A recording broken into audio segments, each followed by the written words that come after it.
you don't mind sharing with us, Naheem, just kind of let everybody, just as an introduction, just let us know about your early life and just your development and how everything started for you, if you don't mind telling us. Peace. What's going on? Newstoter. What's going on to the co-host, man? White people are anti-black. We already know what time it is, DJ. I had to switch that one up. White public institutions are anti-black. I'm trying to get this. Okay, and I feel. I feel. So, my early life. Let's start with my parents, right? My mother and my father, Bedford Stuyvesant, Brooklyn, New York. They meet at a gang rally.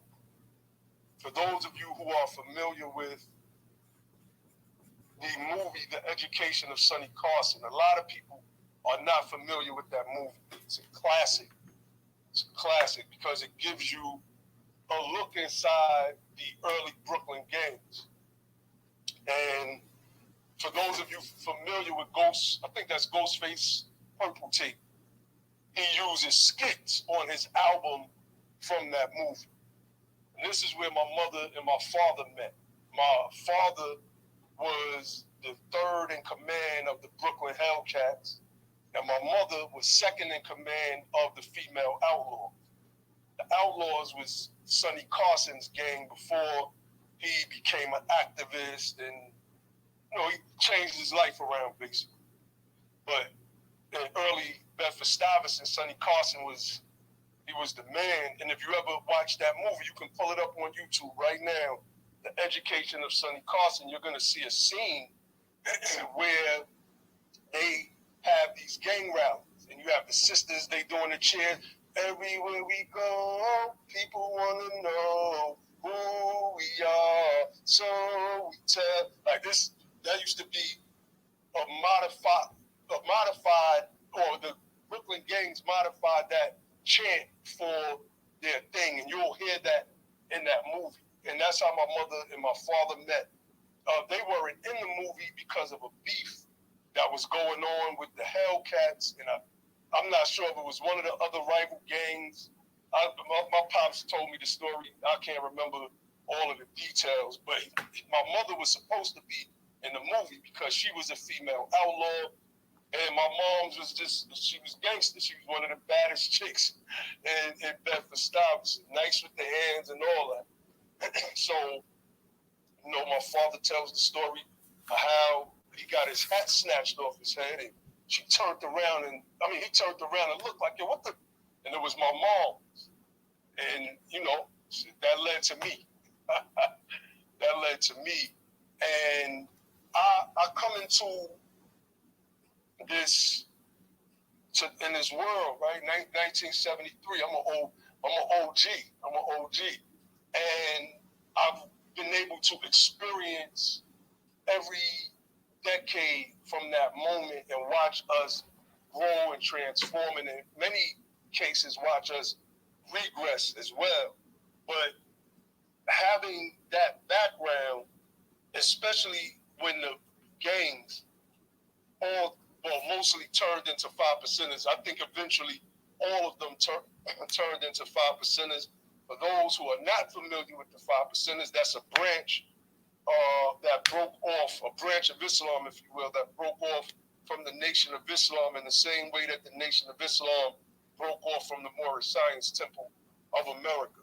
And my father, he actually walked with the founder of that group, the 5% Nation of Islam, which then came to be called the 5%ers, which then came to be called the Nation of Gods and Earths officially today. And that's what I was born into. So that helped shape my outlook of the world, right? Having those lessons and studying this information from the time that I can remember, 4, 5, 6 years old, I remember citing those lessons. Who is the original man? The original man is the Asiatic black man. the maker, the owner, the cream of the planet Earth, father, civilization, God of the universe. I still remember that from 4 or 5 years old. So I think that helps shape me insofar as the conscious aspects and even how I moved in the streets, because my pops, he got locked up. He did a 3-year bid when I was real young for something that he didn't do. I think I was about 6, 7 years old, and he did 3 years. And, you know, after that, he came home on some angry man shit. He caught a body, and he got, I think, 5 to life.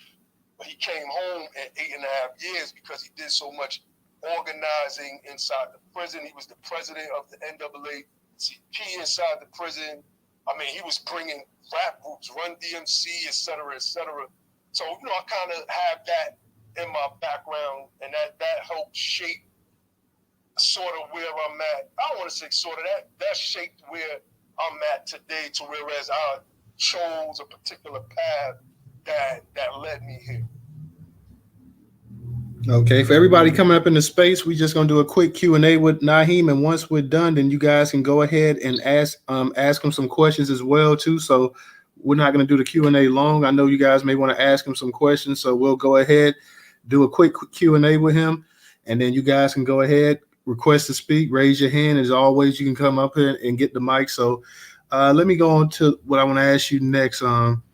So basically, what events shaped the outlook that made you get to the point where you are in your life right now? I guess you could say what you just summed up pretty much with your upbringing. I guess that kind of helped shape pretty much where you are at this point right in time. What do you say about people that say that you're always changing your identities, that you've been part of so many different doctrines and organizations? Oh, man. I will go back and say this real quick. I remember, this is back in the days when we still had black and white TVs you had to put the hanger in the antenna, and it was sitting on the kitchen table. And I remember my mother calling me. She was living in Hamels Projects for Rockaway, Queens, New York. And I remember her calling me. And she was like, sit down and watch this, because we was into that. If you walked into my mother's house at any time, you seen the big universal flag on the wall, a 5% flag. You seen pictures of Elijah Muhammad, Malcolm X. Like you seen some pictures up on the wall. And then at one point, she threw my picture up there. It was humbling. It was humbling. But I'm about 11 years old, 11, 12 years old, and she tells me to sit down and watch. And it's a speech that Farrakhan gave. And it's the speech that got him banned from New York. I was so moved by that speech. And I think it's because I was born a 5%er. I was around that element, like especially with my father, and when he came home after the 3-year stint, he made sure to take us to the rallies, or what's called the Universal Parliament, which was held at a school on 127th Street in Harlem, the Harriet Tubman High School. It's high school or junior high school. And I mean, just the name of the school alone, see? So that right there, I mean, I was so moved by Farrakhan's speech that, I just remember saying, I know what I want to be when I grow up. And I remember drawing myself. And that's when Farrakhan used to have the sisters next to him. And I know the sisters had on like these hats with like the ear flaps. They were like these military looking hats. So I'm just vaguely drawing off of my memory at the moment. And I drew that. And I was like, I drew myself in that position. So I always felt that I was going to be some type of leader. I wanted to shape my own destiny by my mother sitting me down in front of the TV at that pivotal moment. She wanted me to understand what my future could be, and also hear what it is that this man was talking, because it was in line with the ideology that I was born into as a 5%er. So I now get to kind of segue into your question about why people say that I've been through all of these different schools and that I'm confused, etc., etc. Anybody that listens to me knows that I'm not confused at all, at all. And if I am confused about anything, I will say I am confused. As I started to get older, there were things in my studies that started to go against what I was taught in my lessons, and I started to have questions.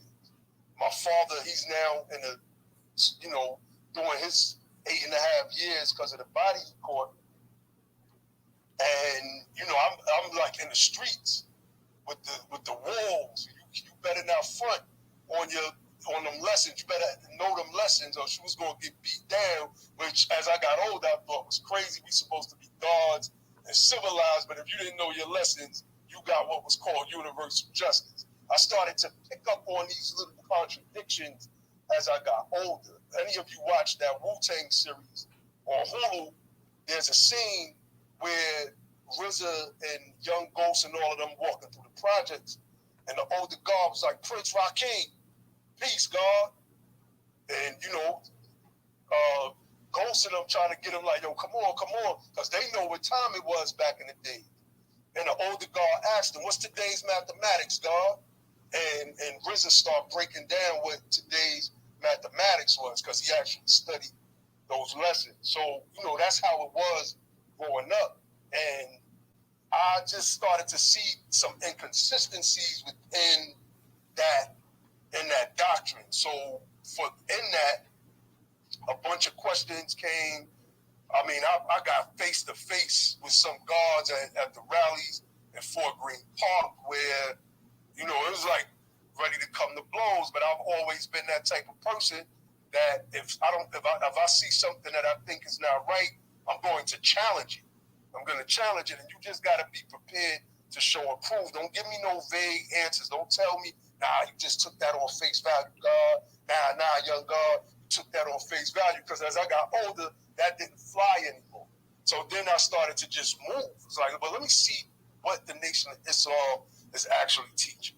Let me see what Dr. York is teaching with the Nuwapi. All right, maybe this is somewhere where I need, because those of us that are on a path and a journey for knowledge, understanding, and wisdom, we're going to go through every school of thought suitable, right? And because in all of those schools of thought, I didn't have to be a Christian to learn about the Bible. All of them different schools of thought were always going at the Bible. So I knew how to research certain things in the Bible, and draw certain conclusions. And so by the time I get into the Moorish science, Temple of America, this was a part of me walking my life's path.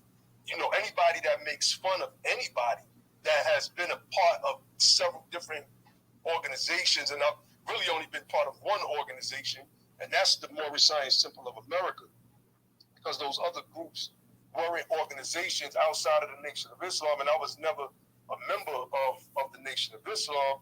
And those people themselves are obviously fools. You don't mock a man's journey on his path for knowledge, understanding, and wisdom. And you notice how I say it differently than the way 5%ers say it. I say knowledge, understanding, and then wisdom. Because as I got older, I started to realize that order was wrong. Knowledge, wisdom, and understanding. And I used to get into debates about that. And I said, well, wisdom is based on our experiences, right? And I would give all of these great, at least I thought they were great examples of that, right? A little child sees a candle and he walks up to the candle, and his curiosity is, he is seeking knowledge. What is this? Why is this light here? And he goes and he touches that flame and he burns his finger. He or she now has that experience that do not touch that right there, because that will burn and that will hurt, right? That's that understanding. The understanding was the pain. Like, I'm crying. It's like, your parents taking care of you. The wisdom is I'm never going to touch that thing again because I know that it burnt. And I know that my siblings, my younger siblings, I now know to keep them away if my parents are not looking, because I have that wisdom. And that's why I always said knowledge, understanding, then wisdom. And, it's not about confusion at all, brother. It's all about just walking on a path and acquiring, a bunch of wisdom along the way. And that's led me to where I am now. Real quick, Nyhiem, because I see Volvo. I don't know if you want to answer a question now, or you want to wait to after. Yeah, we could mix it in, definitely. Okay. I don't mind. Volvo, go ahead and unmute your mic. Yeah, how y'all doing tonight? What's going on, bro? Shit. You remember me? Of course, I remember you. Okay. I appreciate that. But yeah, I just want to say the last time we spoke, I came on your stage, right? And it was like a weird energy. Like when you see my name, you was Volvo. I just did the same thing. I'm just wondering like where that comes from. Like I'm just wondering like if you like, and then you let other people go in front of me, and then one of your co-hosts had to be like, all right, let's see what Volvo got to say. Like I was just wondering like where am I getting this reputation from? Like, no, it just came from earlier interactions that we've had. I don't know if you remember the earlier interactions in the Twitter Spaces or not. That's all. No, I don't know. I don't know like where that went.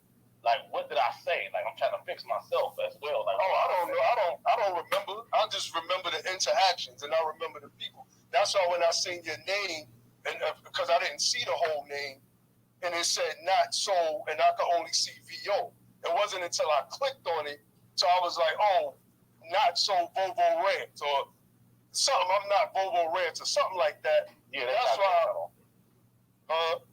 Yeah, no. I was just saying they knocked that page down. Oh yeah, so that's why that was my initial reaction. That's why I was like that, because I'm like, oh, I know who this is. Like, because I didn't know, like I said, I couldn't see the whole name. But I don't know. Shit, I probably just missed your hand, and one of my co-hosts said, "Joe, let's see what Volvo had to say."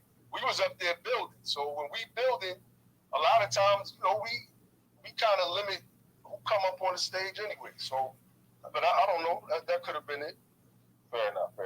I wanted to ask you what I was saying that day, right? I know you big on the Freedman's title, right? Right. And what I was saying, I just want to know if you agree with it, because I really didn't get clarification if you agree with it or not. You a respected man. I respect you. You sound intelligent. What I was saying is this, right?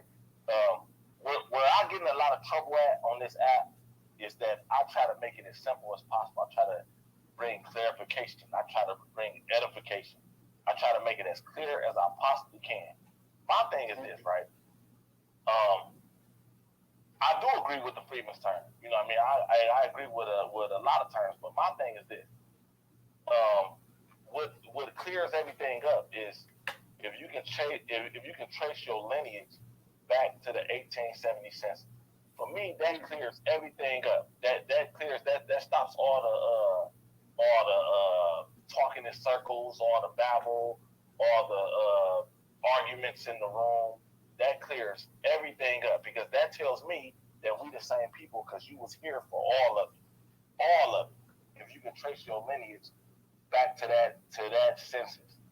So that's where I get in trouble at, because I killed the talking in circles. I killed the babble. I kill that, because that should be that makes it 100% clear that we are the same people. So I just want to get your thoughts on that. Is the 1870 census, is that clarification? Does that kill all the babble, all the rooms, the opening of these rooms, these different tribes and different names? Does that kill that if you can trace your lineage back to Negro or Black on the 1870 census? I just want to do that. I would agree. Look, I would agree with that, because we know, right, that prior to 1870, we are enumerated, but not by name. And we're enumerated on the slave registry. So it'll have the slave owner by name. Like my last name is Way. So it would say whatever the slave owner's name was, Way. And then it'll be like 6 or 7 blank spaces underneath that. Then it'll go to the next, and you see this in the 1850 and 1860 slave registries specifically. I've not seen the 1840s to want to speak on it, right? But I've seen the 1850 and 1860. We get emancipated in 1865 and get the status of freedmen, and we become referred to as American freedmen, right? After 1865, now we get enumerated by name on that 1870 census. And so the freedmen, that status, are now being counted as citizens. In their racial designation, I've not seen the term Negro. I've seen the term Black. I'm not saying that Negro is not on there, but from everything that I've seen so far, I've only seen the term Black. In fact, my brother Ali found a document. I can't remember exactly which document it is at the moment. And one of the freedmen, they was asked, do you want to be referred to as Negro or Black or whatever? He was like, not Negro. And he gave an explanation as to why, because they felt that was a slave title. And he said something about secession times, but he used the word seconds. Forgive me for not knowing the whole quote, but I'm just kind of answering your questions and touching on the nuances in your question. Like when you said that they were listed as Black or Negro on the 1870 census. But I agree. 1870 census is it. It's it. But let me also say this as well. I'm not sure if everybody was enumerated on that census, because I remember seeing something I think 2 years ago about that, and that's why people call it the 1870 wall, because it's hard to find the name before that 1870 census. So, it requires some nuance, but I don't disagree with you though, brother. All right, Volvo, you had anything else you wanted to add?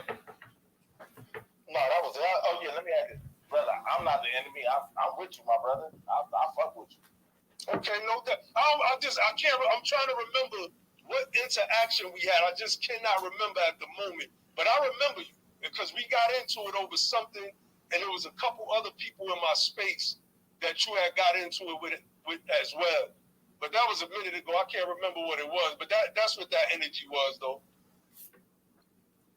Peace. I'm cool. We cool. Yeah, Volvo, he always comes through and support the spaces and stuff like that too. So he always brings a different perspective. Sometimes people in the space, they don't like it, but I like to hear different perspectives as well too. So shout out to Volvo as always for coming up in the space. Let me go to Black Native real quick, and then I'm gonna get back. I'm gonna ask you a question myself. So go ahead, Black Native. Hey, Newstoter, Ray, DJ. What's up? Thank you for holding this space. Hey, what's it, Nyhiem? I'm from Brooklyn as well. Born and raised. My mother grew up in Bedford-Stuyvesant on Quincy Street. My father was from Cooper Projects. I grew up in Marlboro. Mm-hmm. So I got jumped in Marlboro before. I know everybody. Everybody I tell it to. I support everybody. Like, I don't even like saying where I grew up at, but that's how it was. It's one of the worst. My great grandmother lived in Fort Greene. So when you were speaking on, I used to be an Earth.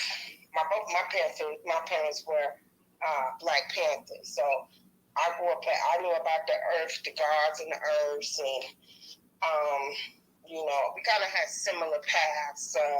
My mother took me to see Louis Farrakhan when he came to Madison Square Garden, and then I also saw him again when I graduated from John Jay, but I took off to go see him the Day of Atonement. So we kind of got similar paths. I want to ask you, now, what is your relationship with Gabe? Oh, Gabe is cool. I mean, Gabe is one of the people. Like I want to start here. The reparation, and I'll use this analogy, and I'm going to use it again. When we came into this space, the concrete had already been poured for the reparations movement. It wasn't dry yet. It wasn't dry just yet. We were able to put our handprints and footprints and write our name in the West Cement, BTP. But Gabe was one of the people that was in this thing before we got here. And our relationship is basically the same as the relationship that we have with other reparationists across the country. So there's some people that we really cool, but I've never met them. But we've been rocking since I've came in this space. I actually met Gabe some months back. We were at the NAASD summit in Atlanta. We all got to sit down, chop it up, break bread, sip on something, and talk reparations and politics. So, I think he's cool. That's my relationship with him. We reparationists. Okay, I'd ask you that because where I grew up at, that was what Italians out there, and I know he is an Italian. I can't say all Italians, but I do know that he also has something called the American Italian Heritage Society, and he's the founder. What kind of relationship are Black people invited into that? His society, or does he? I'm just asking. That's one thing. And then I also wanted to ask you, are you a Pan-Africanist? Well, I'll answer the last question first. Mm-hmm. If you've been following my path, and I know you probably haven't, that's why you're asking these questions, but those that know me like from Sarnetta's channel for the past 10, 11, 12 years, they know that I'm no Pan-African. I've been battling Pan-Africanism and Afrocentrism for the longest. In fact, if you go to my old Facebook page, you will find quotes where I've posted Afrocentrism is akin to feminism. Both are destructive to the Black community, in my opinion. Right? So, no, I'm not. Insofar as the Italian American heritage, to be honest with you, I don't know anything about that. We have our own things, right, for us and our own people, and nobody's invited into that, and we get the gatekeep, especially all of that. But I'll say this: I grew up in Far Rockaway, Queens, and there was a pizza shop right across the street from us, Dana's Pizza, and it was ran by the mob, and we knew them, like we was cool with them. One of the nephews of Pops, Tommy, like this, he was, in some ways, he was one of us. That's when we got older. I never really hung out with him, but he hung out with the hood. And they went, wherever they went, they got into brawls, they fought together. They did, that's that melting pot. So you're going to have, just like Puerto Ricans in New York City, you're going to have cross-cultural. There was a white boy that lived next door to me when I lived on the first floor in my housing projects in the building 8412. White boy Ant. I mean, he was right there riding out with the hood as well. Some of the questions that are asked, I think it's based on the fact that we grew up peering through racial lenses in this country. And a lot of them questions are warranted, because we feel that we have to gatekeep our thing, and if we let anybody else in, they're going to break it down or they're going to corrupt it, et cetera, et cetera. I am of the belief that we've learned from all of those lessons, and our only enemies now are the ones that look exactly like us. Okay, well, we do have enemies in our community, but that's with every community. I asked you because I grew up around in an Italian neighborhood. I grew up in the projects, surrounded by Italians. So you said you got jumped there. So you know exactly where it is. And it seems to me like, I've had, like, I guess you could say, I grew up with a certain type of, I must say ideology, experience dealing with these people for about 15, 16 years. And I asked you that because I did research on Gabe when he came in this space before, and, he came and he's very polite, and, he tried to answer some questions to the best of his ability. I believe he was bullshitting around a lot because the questions he really did. He's like he reminded me of a politician. So I asked you that because when I looked into it and he had that society, which is separate, and that's fine. But when you're speaking about reparations, that's dealing with our money, that's dealing with our ancestry, that's dealing with our lineage. And so, we have a right as the people who were wrong, our ancestors, to, ask these questions. And I know you were affiliated with him. So that's why I asked you, do you know him more on a personal level versus just, as a reparationist? That's pretty much it. But thank you for answering my questions, Nyhiem. Peace and blessings, brother. Peace, sis. All right. And also, guys, if you want to ask a question, just go ahead and raise your hand up. Come up as a speaker, raise your hand up, and we'll get to you. Nyhiem, I had a two question. I had two questions I wanted to ask you. The first was what made you decide to get into politics and into the reparation fight. And also, somebody asked me, they DM me and they asked me, what's the issue that was going on between you and Yvette Carnell? Okay, I guess I could lead into the second question by answering the first. It's funny. My father said to me growing up, he doesn't hold that position anymore. People used to say cute, pseudo-etymological things back in the day, stuff that sound cute, right? So my pops once said, never trust a politician because poly means many and a tick is a bloodsucker. So I kind of grew up with that, think with that type of thinking. And judging by the actions of many politicians, shit, my pops wasn't necessarily wrong, but that definition that he gave me for politic was wrong. That definition that he gave me was wrong. Their actions definitely were defined by that particular breakdown that he gave me. But one day in my housing project, Gregory Meeks, who is now a congressman for the state of New York, he's a federal representative now, and he was our city councilman at that time. Matter of fact, I think he had just gave up his seat, and he was trying to get this sister elected.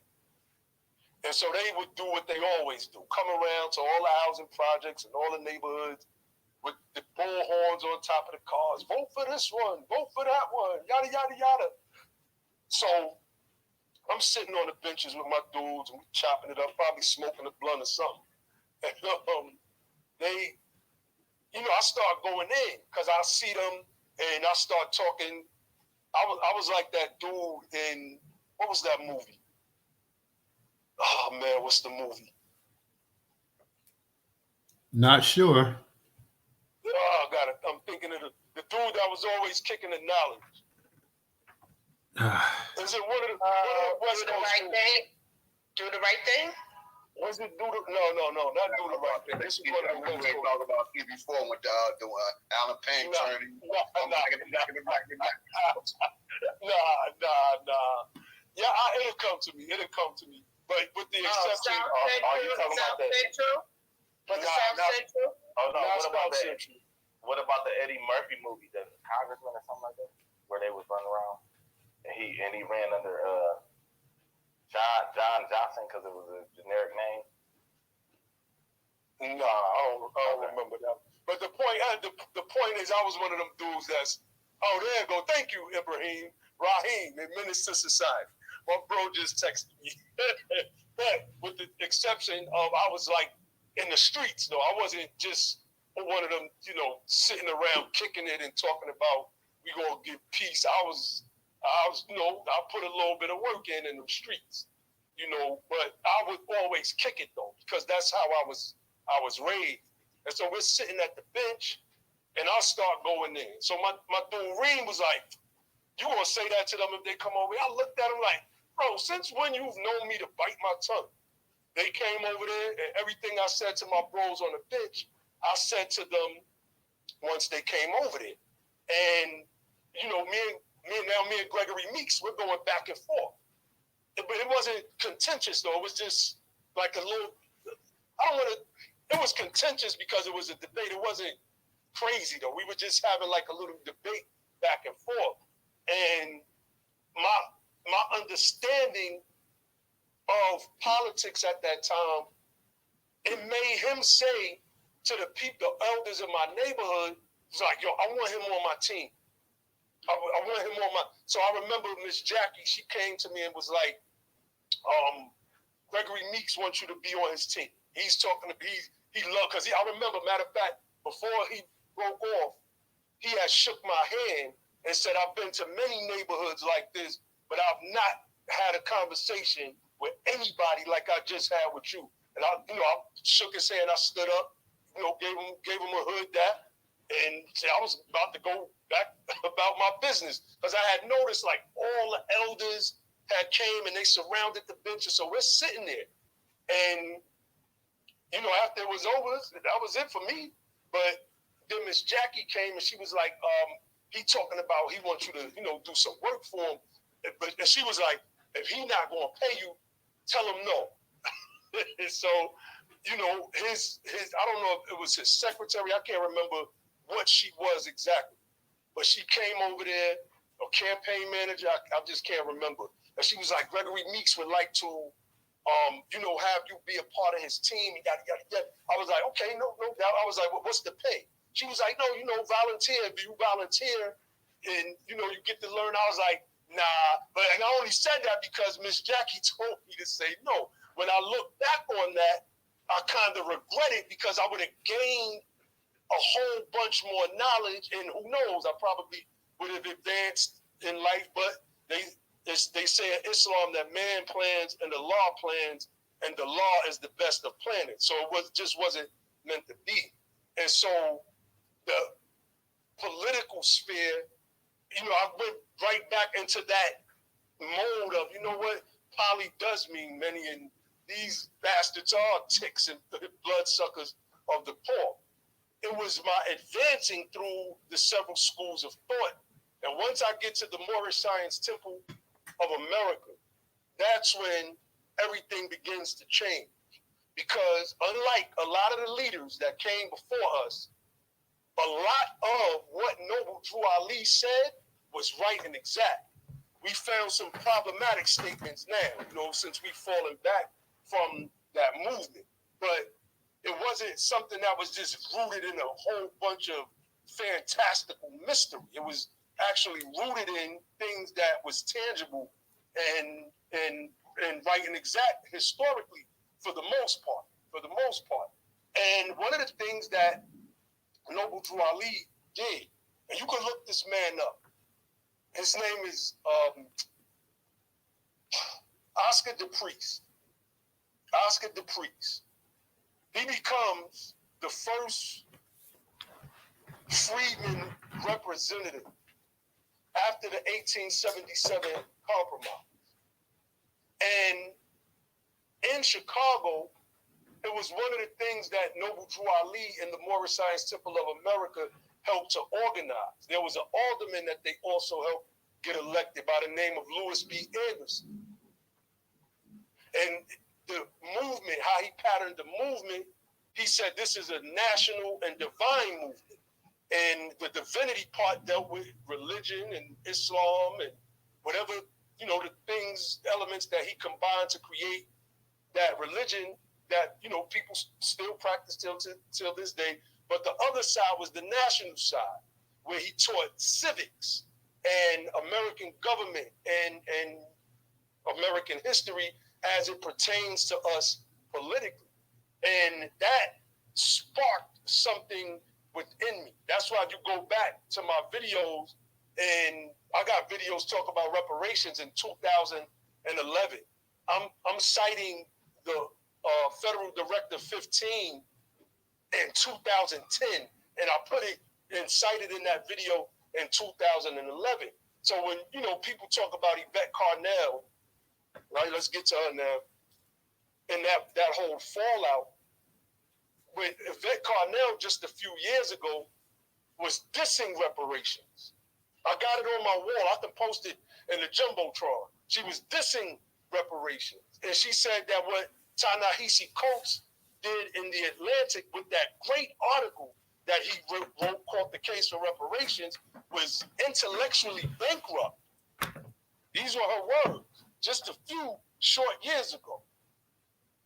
I get introduced to Yvette Carnell after I start falling back in the movement, not just Yvette Carnell. It's a whole movement that comprises of people that a lot of people haven't heard about. That's why they didn't know that Marlon Watson was behind Gabriel Piemonte. Marlon Watson is one of the OGs in that space. Without Marlon Watson, in my opinion, I don't even think you have the name ADOS. And somebody could correct me on that, but he starts the first chapter in Chicago. He becomes really the first mover and shaker and boots on the ground in that movement. And that's who's managing Gabriel Piemonte. I can let y'all know Marlon Watson ain't letting no fuck shit happen. Point blank period. Point blank period. So a brother hits me up. A brother from South Carolina, and he was in the Moorish movement as well. We were supposed to do some things together and get things moving in South Carolina, but at this point, I'm like, you know what? I'm done. I'm done with this Moorish thing. I had things going on in my. Okay, Ibrahim is right. He said he did help coin the term ADOS. That's a fact. So this brother hits me up from South Carolina, and he was like, yo, you need to check out the ADOS movement. And I'm like, I'm not, I just fell back from doing this. I'm trying to take a mental breather. And he was like, I'm saying it's along the lines of the stuff that you've talked about over the years. I said, I keep seeing that hashtag, but I don't know what it is. I refuse to even look into it. I was like, nah. Then he hit me again, maybe 2 weeks later. He was like, I'm telling you, bro, you got to look at it. Why? Because this brother had been following my work through the movement. I had a blog talk radio show called Moorish Science Radio. And a lot of the stuff that I talked about, particularly reparations, I used to debate cats in the Moorish Science Temple of America about reparations. They used to be against it. I said, Noble Drew Ali said we're going to get, the Europeans owe us for the work that our ancestors did in slavery, and that one day they was going to pay off with compounding interest. What are you talking about? How could you be against reparations, right? I used to have these debates. So I finally look into it. And I noticed that some brothers in the conscious community are having a discussion about it. Cats that I've been going, Pan-Africanist cats that I have been going back and forth with for years. And I jumped in the conversation one day. This was about 3 years ago. And I think it was 3 years ago in April, if I'm not mistaken. And me and a couple cats that have been going at each other's necks with scholarship for years, we was in full agreement about this aggregation or, delineation and reparations and doing things specific for our people, et cetera, et cetera. I'm like, okay, people is on this page. I started looking deeper into it. That's when I came across Yvette Carnell. That's when I came across Antonio Moore. That's when I came across this nationwide network of reparations. And we joined in. We didn't see them as leaders. We saw them as established mouthpieces because they had already been doing things on YouTube. Yvette had the show with this brother named Jeremy. And it's like, okay, well, we're going to come in and we're going to bring our piece to the puzzle in. And we knew that our piece to the puzzle was unique. We knew that coming in because we had been studying a lot of what they had been talking about for the past 10 years, which is why the brother was hitting me up saying, you need to check out this movement. and my team and I assembled. We formed Be the Power, and we was watching an event video one day, and she was like, we need other content creators to step up and start making their own YouTube videos. I can't be the only one. I said, you know what, fam? Let's give the people, I told my bros, let's give the people our perspective of this thing. And we start going in. And from what we were told, from those that were in the inner circle that seen the BS that she was on and either left or the ones that got kicked out of that inner circle, it was jealousy. They were jealous of us. A whole bunch of alpha men that was up there kicking the ass and taking names, going on Sonetta channel, chopping everybody up. And only thing we was doing was trying to build it. Let's move this thing. Let's move it forward. But some people may not believe in this, but I do. The ancestors say it's not in their hearts. And they're really not about this thing that they say that they're about, and they're not about this thing that you've been fighting for. I got a record. I'm on record talking about reparations and why we need it. Pull up Morris Science Radio on Blog Talk Radio right now. I'm on record going back 10 years, 11 years, 12 years. Go look it up. So, that was it. It was a bunch of jealousy, and they were looking for a crack to happen. Sister Tamara Johnson Shirley, who was running for a Senate seat against Warnock, she was what we call the ADOS candidate. Her whole platform was ADOS. The people in Atlanta, which was a part of Yvette's chapter, said that they were backing Warnock. I'm like, what? You got you've been talking about your show. We need ADOS candidates. And that's when we started to see that there's something ain't right. Something is not right with this whole thing. And once we started to peel one layer back, the rest of the dominoes fell.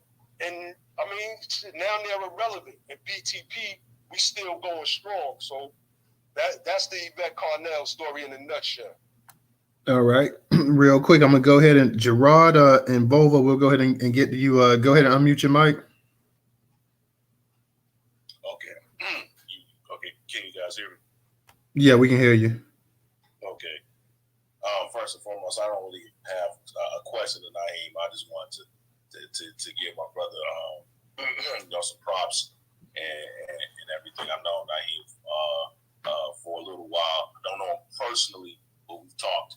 And the brother's real. And I just want to give some testimony to some of the things that he just talked about. He may or may not know, but again, I'm a president of the Freedmen Agenda League of Michigan. I am a reparations, and I support this brother wholeheartedly. And it's kind of crazy how people's paths come across each other.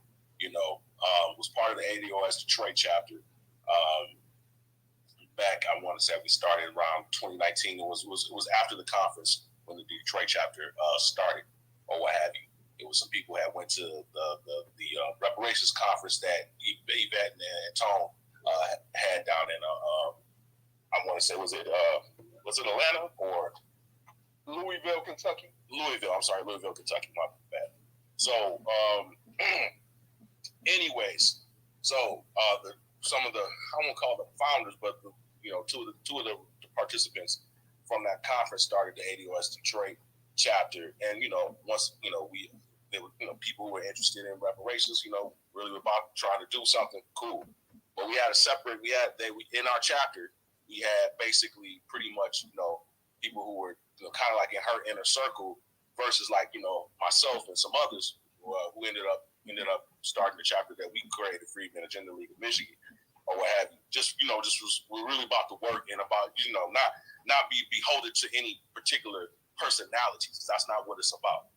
And very early on, there was I had an issue with the whole ADOS, being what we were called as a people, as well as was it an organization? Was it not? So on and so forth. It was very crazy. And again, you can't be a descendant of an institution, because they made a very, very point that the S stood for slavery, not slaves. Because of course, a lot of Black people, because of their feelings about slavery, right, didn't want to be talked, categorized as slaves. So they said, "Oh, it's slavery." And I'm like, that doesn't make sense, because the institution has many components. I mean, the overseer is part of the institution of slavery. The slave catcher, so on and so forth. So that right there, it doesn't make sense. And so anyway, so I early on was saying, maybe we should use free, and people just discounted it, right? And so anyway, so as the brother just stated, he came to the scene. I found him, found BTP via YouTube, and it was like, yo, these cats are really on something, man, really on something, and I won't want to be too long-winded or what have you, but everything fell out the way it fell out. Ultimately, one of the big breaks was that, okay, so we had a turtle group me message within our chapter, ADOS chapter, and I had, pretty much had put, a couple of videos in there, hey, telling my other members in our chapter was probably about 14, 15 people at the max. And so the two people who were most associated with Yvette and Tone in their inner circle was like, no, y'all, we got to tell y'all something, blah, blah, blah. You know what I'm saying? We can't rock with them dudes, this and this and that. You know what I mean? And so, and the funny thing about it was that these two were kind of like, they had kind of faded to the black because one of them had a medical issue. It was a husband and wife team. And so it was like, here we are, we trying to do a bunch of different things, throughout the city, trying to do something during, this COVID time and everything. And they were like, oh, no, y'all can't do this, and we shouldn't use the word rep. And what really was the case was they just said we shouldn't use the word reparations. This is back when there was a beef between, should we just strictly say ADOS versus reparationists? And I'm like, how can you, come on, you can't use the word reparationist? And so, in essence, I basically stated, I don't care what inside information you have to tell me.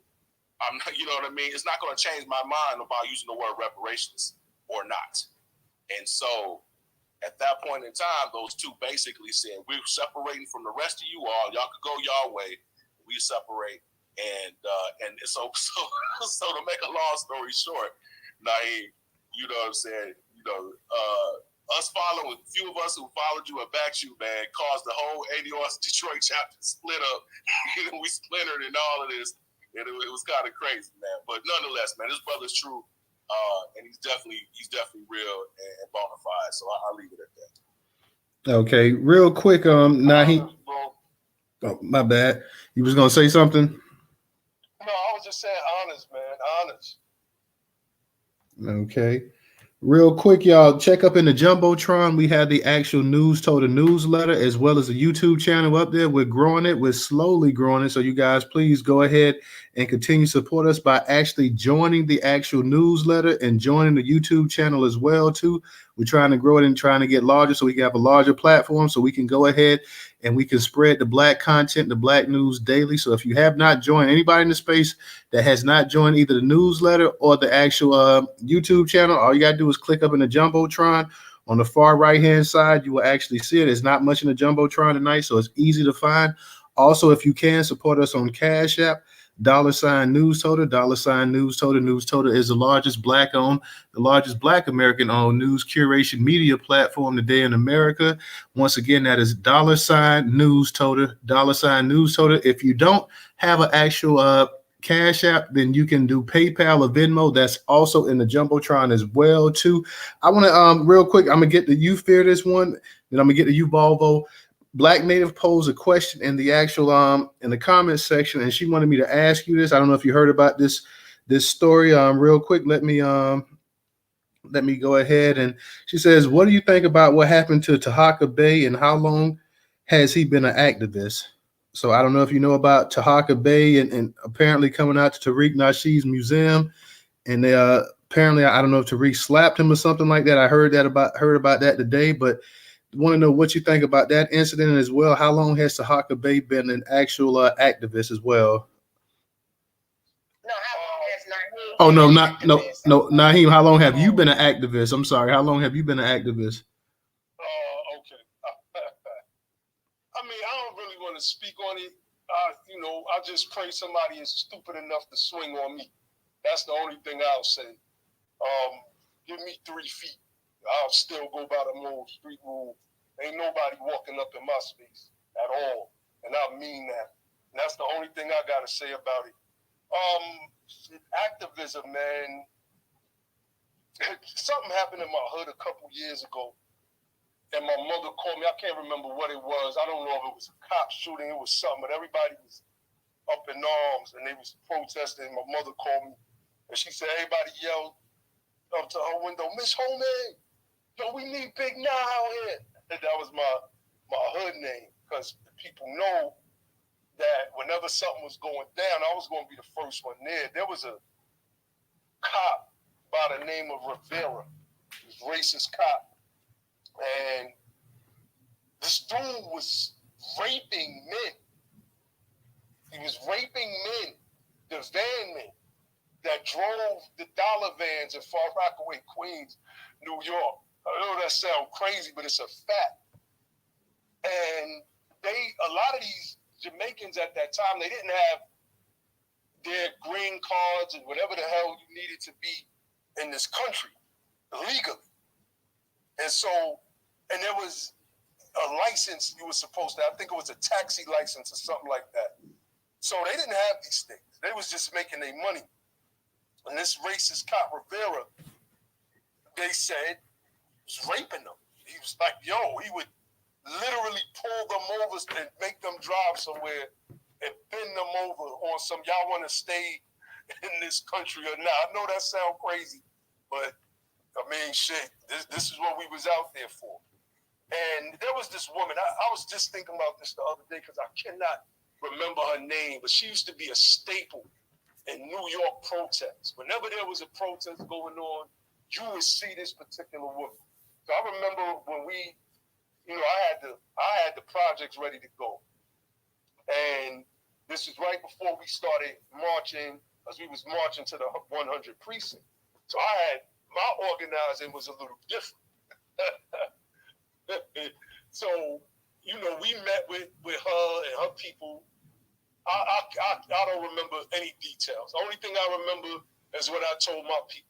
When I give the signal, we popping off on the cops.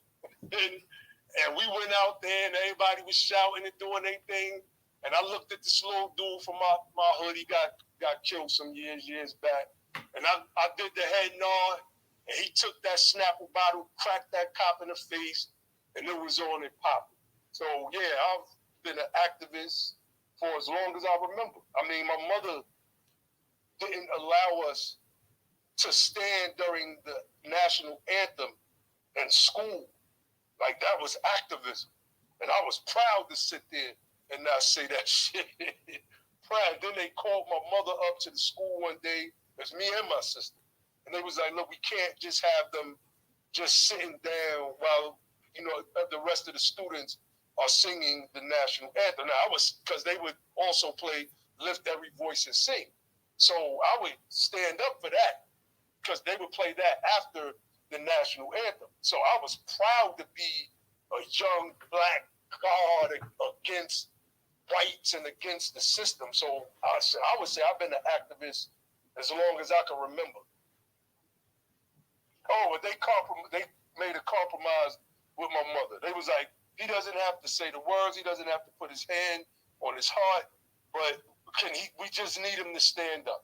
That's the only thing we're asking. It's sort of like with the Kaepernick thing with the knee. That's why I related to it. And I don't think I watched the NFL game. Matter of fact, I haven't watched the NFL game since that whole Colin Kaepernick thing happened. How many years ago was that? I identify with that. So just answer that question again. I've been an activist as long as I can remember. Real quick, let me give a shout out to both Napoleon and Brother McCoo. Thank you for your contribution on Cash App. Let me just say this real quick about the Tahaka Bay incident. I heard briefly about it, what happened, and I don't want to get on that subject and just stray away from actually from your interview and the Q&A with everybody that's up in here, because we got Fearless One, we got Volvo that want to ask you some questions. But I'll just say this right here. If you have beef with a man and y'all going back and forth, then why go out to somebody's actually property, and and something's going to escalate at that point. So I just didn't understand from what I heard. I don't understand why you would fly across the country to go to something that you know that you're not welcome to, you know that you're not invited to, when you know it's just going to escalate a situation. So that part I just totally don't understand, like straight up. Let me go ahead and get to Volvo. I'm gonna get back to you, but let Fear This One go ahead and go, and then I'll get to you next. Yeah, Newstoter, let Bubble go. I think his hand was up first before mine. You can go. Okay, well, Volvo, you got it again.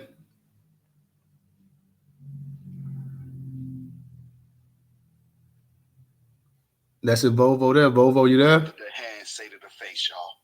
Slap. Volvo, you there? Volvo could be in the matrix. Let's see for a second. Give Volvo another chance. He may be caught up in Volvo. You there? Yeah, his hand could be stuck. He could be in the I'm matrix. sorry, I was cooking, brother. I'm sorry. Can you hear me? Yeah, I can hear you, man. Yeah, I'm sorry. Yeah. I just wanted to pick your brain, brother, and see where you at, right? I don't know. I could be wrong. I believe that reparations should be cash payment. You know what I mean? But not like, oh, you just give me 200,000, 300,000 at a time, and that be it. You know what I mean? I believe that it should be a monthly payment. You know what I mean? Because they give our people time to think. If you blow a first 2,000 or a second or a 10th 2,000, then you got time to think about what you need to do with the money. What we should be doing with the money. I just want to know, what does reparations look like? You know, I got a lot of different ideas, but I'm just curious. I'm just curious. What do you think, or anybody else? What do y'all think it looks like? What it should look like? Yeah, a lot of people have a lot of ideas, man, because this is something that impacts us. So, we look at reparations as programs and payments. I like to give this analogy all the time when I'm speaking about this. But I think it's simple to understand, although it's graphic. Let's just say you're standing at the edge of a cliff, and it's 1,000 feet down, and you get shot up and stabbed up, and then a car drives up and smacks you off the side of the cliff, and you tumble down this mountain. You survive, though. You got a fractured skull, every bone is broken, you got lacerations all over the body, right? That's kind of what happened to us.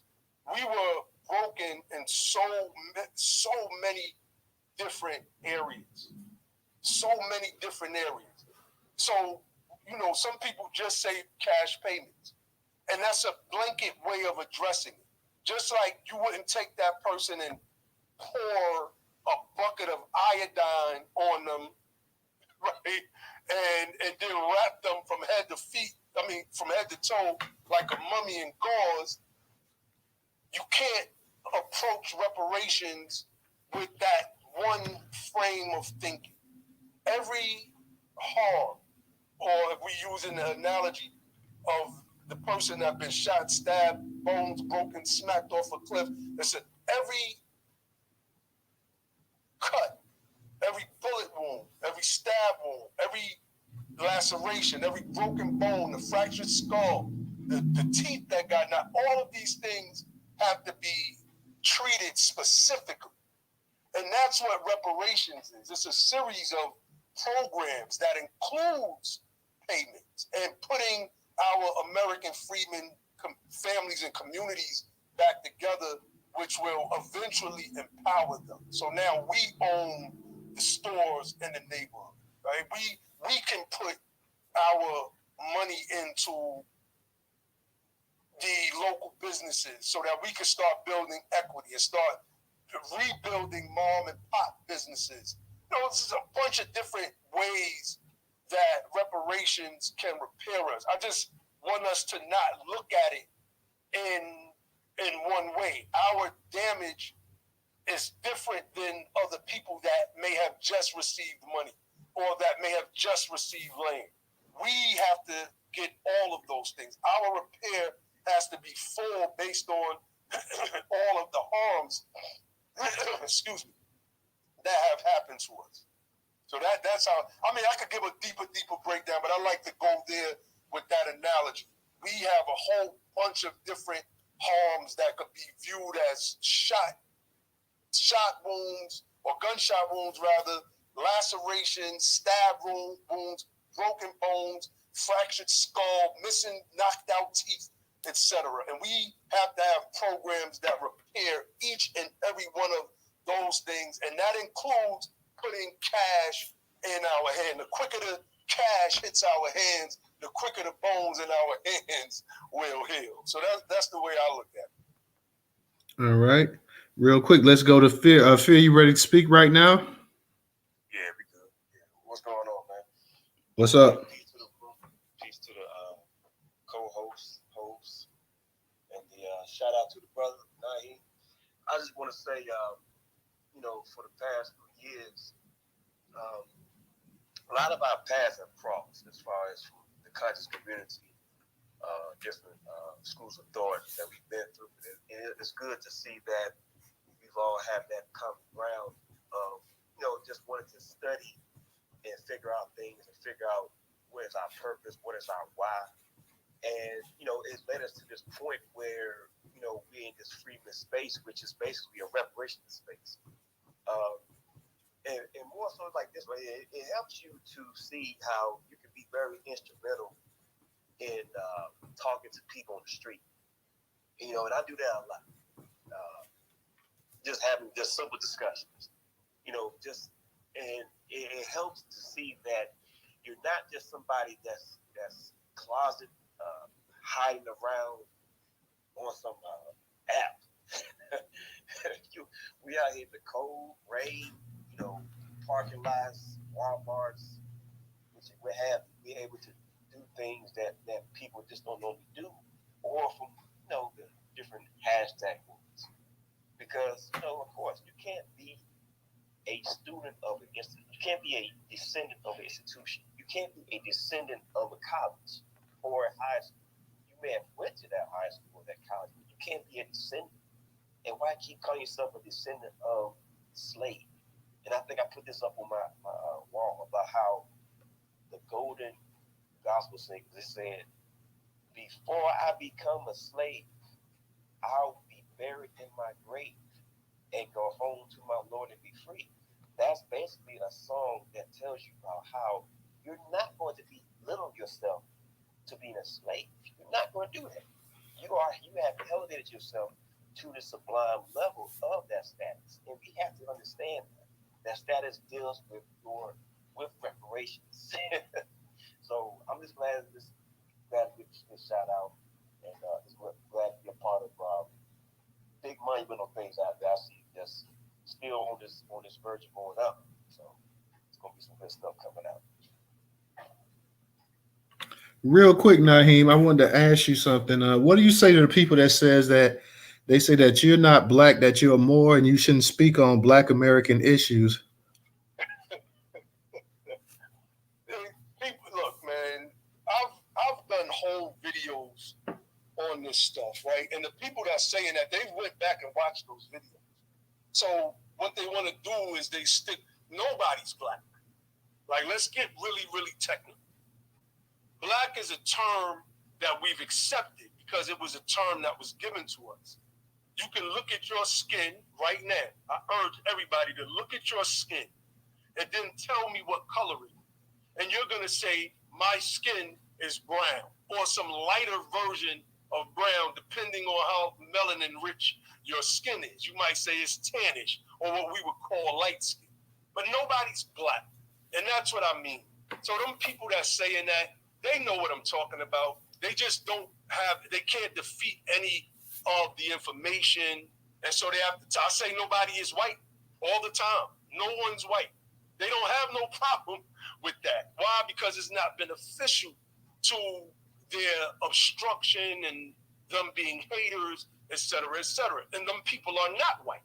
They are a pale version of our brown skin. They are melanin deficient. So I mean, it's just that simple. And for people saying that I'm saying that I'm not black, they are trying to conflate what we've accepted in this term as culture and identity with saying like on some Jesse Lee Peterson type of, or when Jay-Z said, I'm not black, I'm OJ. Okay, and they know that that's not the truth. It's bogus. That's what it is.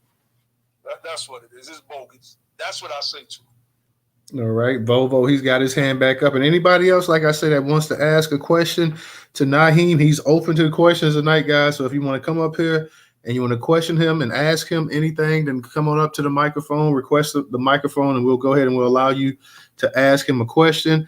Real quick, Volvo, Ray, DJ Ray, I see you having all kind of connection issues again tonight. I don't know what's going on. I see you've been back and forth. We had to get you up here a few times, about 3-4 times already. So DJ Ray, you guys got anything you want to ask Nyhiem before we go back to Volvo? No, I love the family cook real quick. You know what I mean? We can reserve. Yeah, I'm good too, man. I'm just sit back listening. Okay, Volvo, you can go ahead and unmute your mic. Yeah, appreciate you letting me speak, brother. Yeah, I just want to chime in on that right there. That's why I say 1870 is so important, because that lets me know that you was here for all of it. We can't stop the goofies. The goofies gonna call themselves secure the tribe. They're gonna call themselves brown. They're gonna call themselves anything you can imagine. We can't stop that. Everybody got goofy people in their culture. That's just what it is. You know what I mean? If you look at it, we not technically black. If you get a black crayon and hold it up to your skin, it's not gonna be the same color. So we're not black, but everybody know what we mean. But they want to play semantics and play little games and all that type of shit. If you look at white people, white people are pink. If you get a pink crayon and you get a white crayon and hold it up to white people, they're gonna look just like the pink crayon. If you don't believe me, try it. Like that's just what it is. But we all know what we mean when we say white. So it's a lot of. That's why I say I get in a lot of trouble on this app on the internet. Period. Because I try to bring clarity. I try to make it as simple as possible. I'm not like my father told me growing up. This when I was a kid. He told me that he was like, you were a very black and white person. This my daddy told me that he like, you black and white. You want the answer.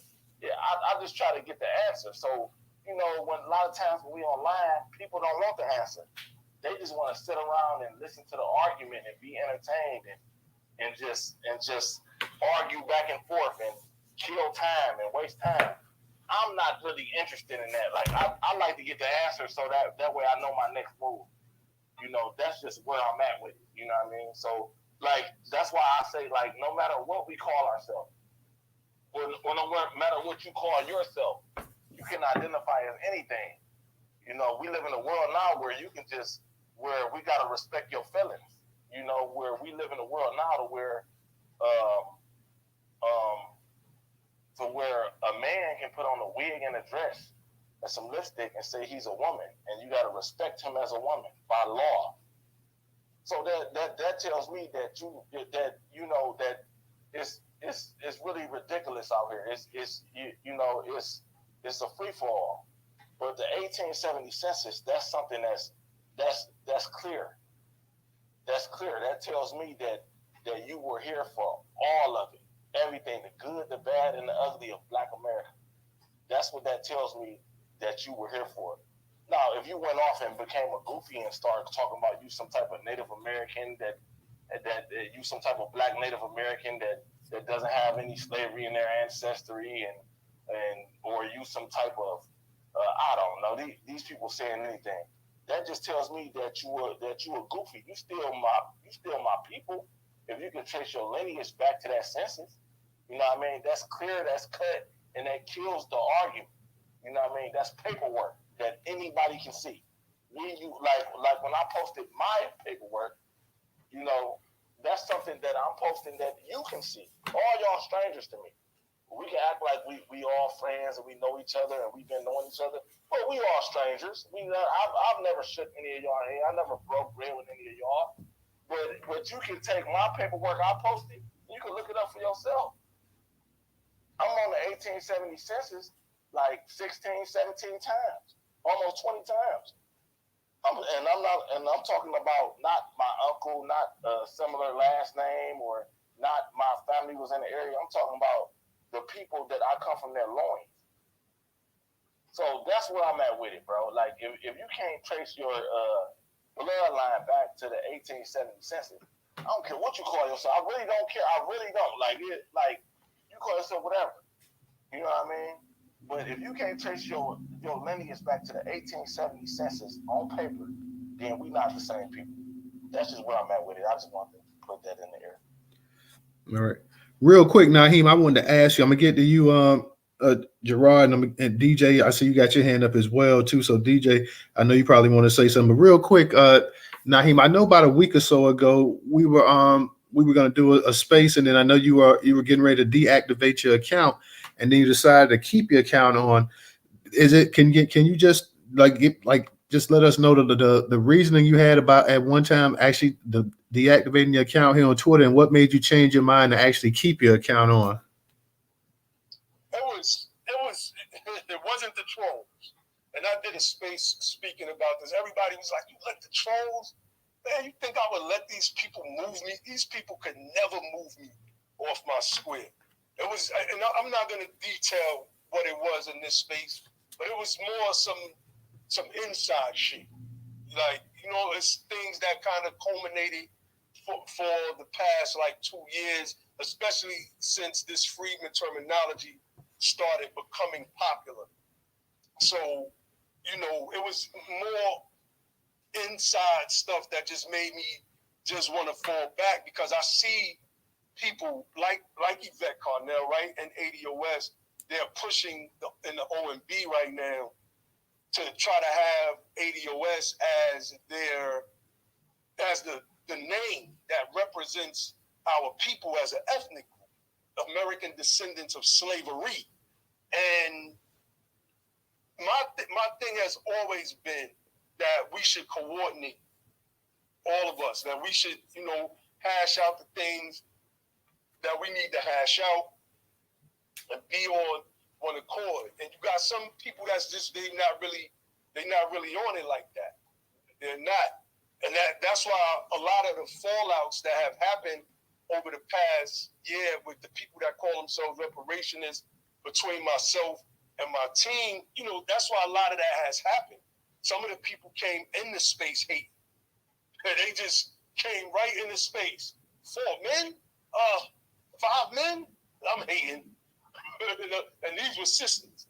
And a lot of times you have sisters that feel that they could just, talk over men and interrupt men and do all of this type of weird stuff that real men ain't trying to be a part of. And I just, just was going to fall back. And my bros talked me out of it. Shout out to BTP. Shout out to my bros, Ali, George, Ibrahim, my brother Grim, my brother Logic. They're going to always get shout outs from me regardless. And I was just going to fall back and get to the point where it's like you're working and you're building. And my team and I, we've been building for years.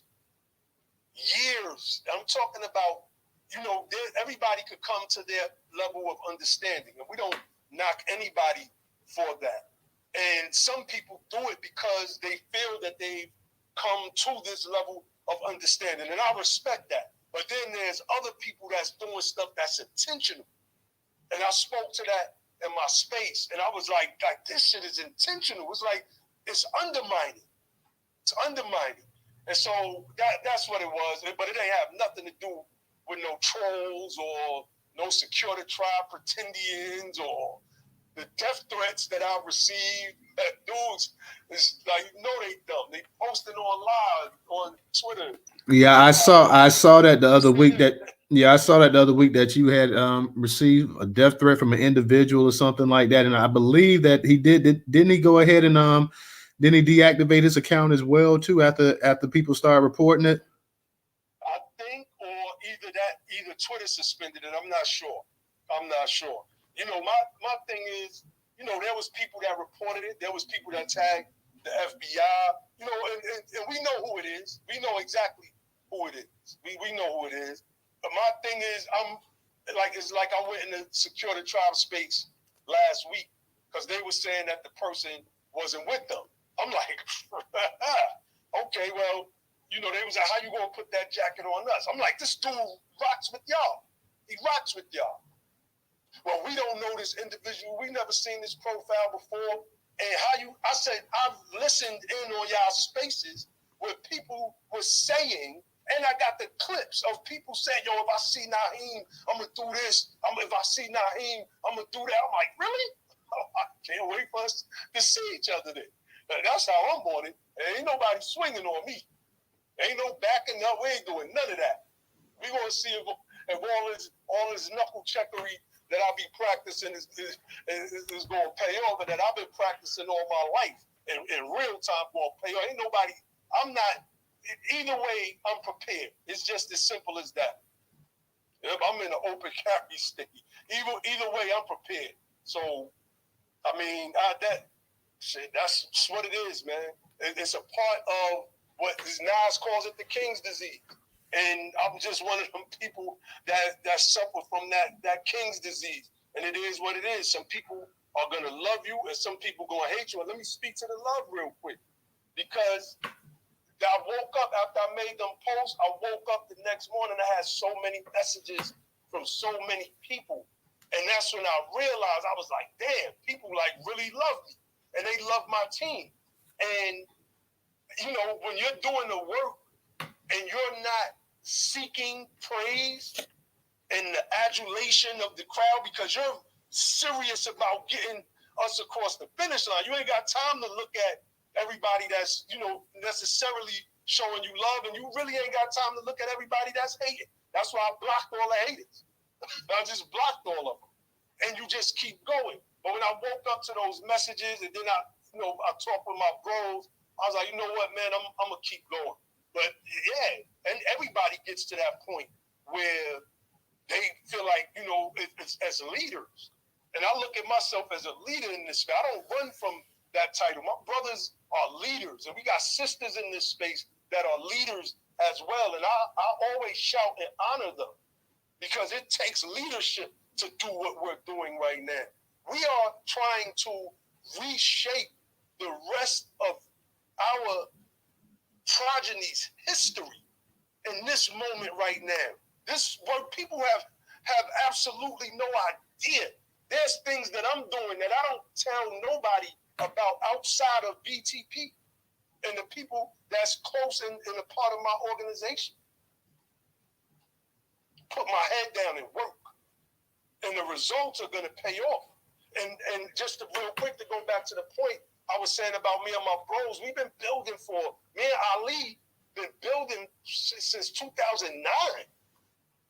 It's 2023.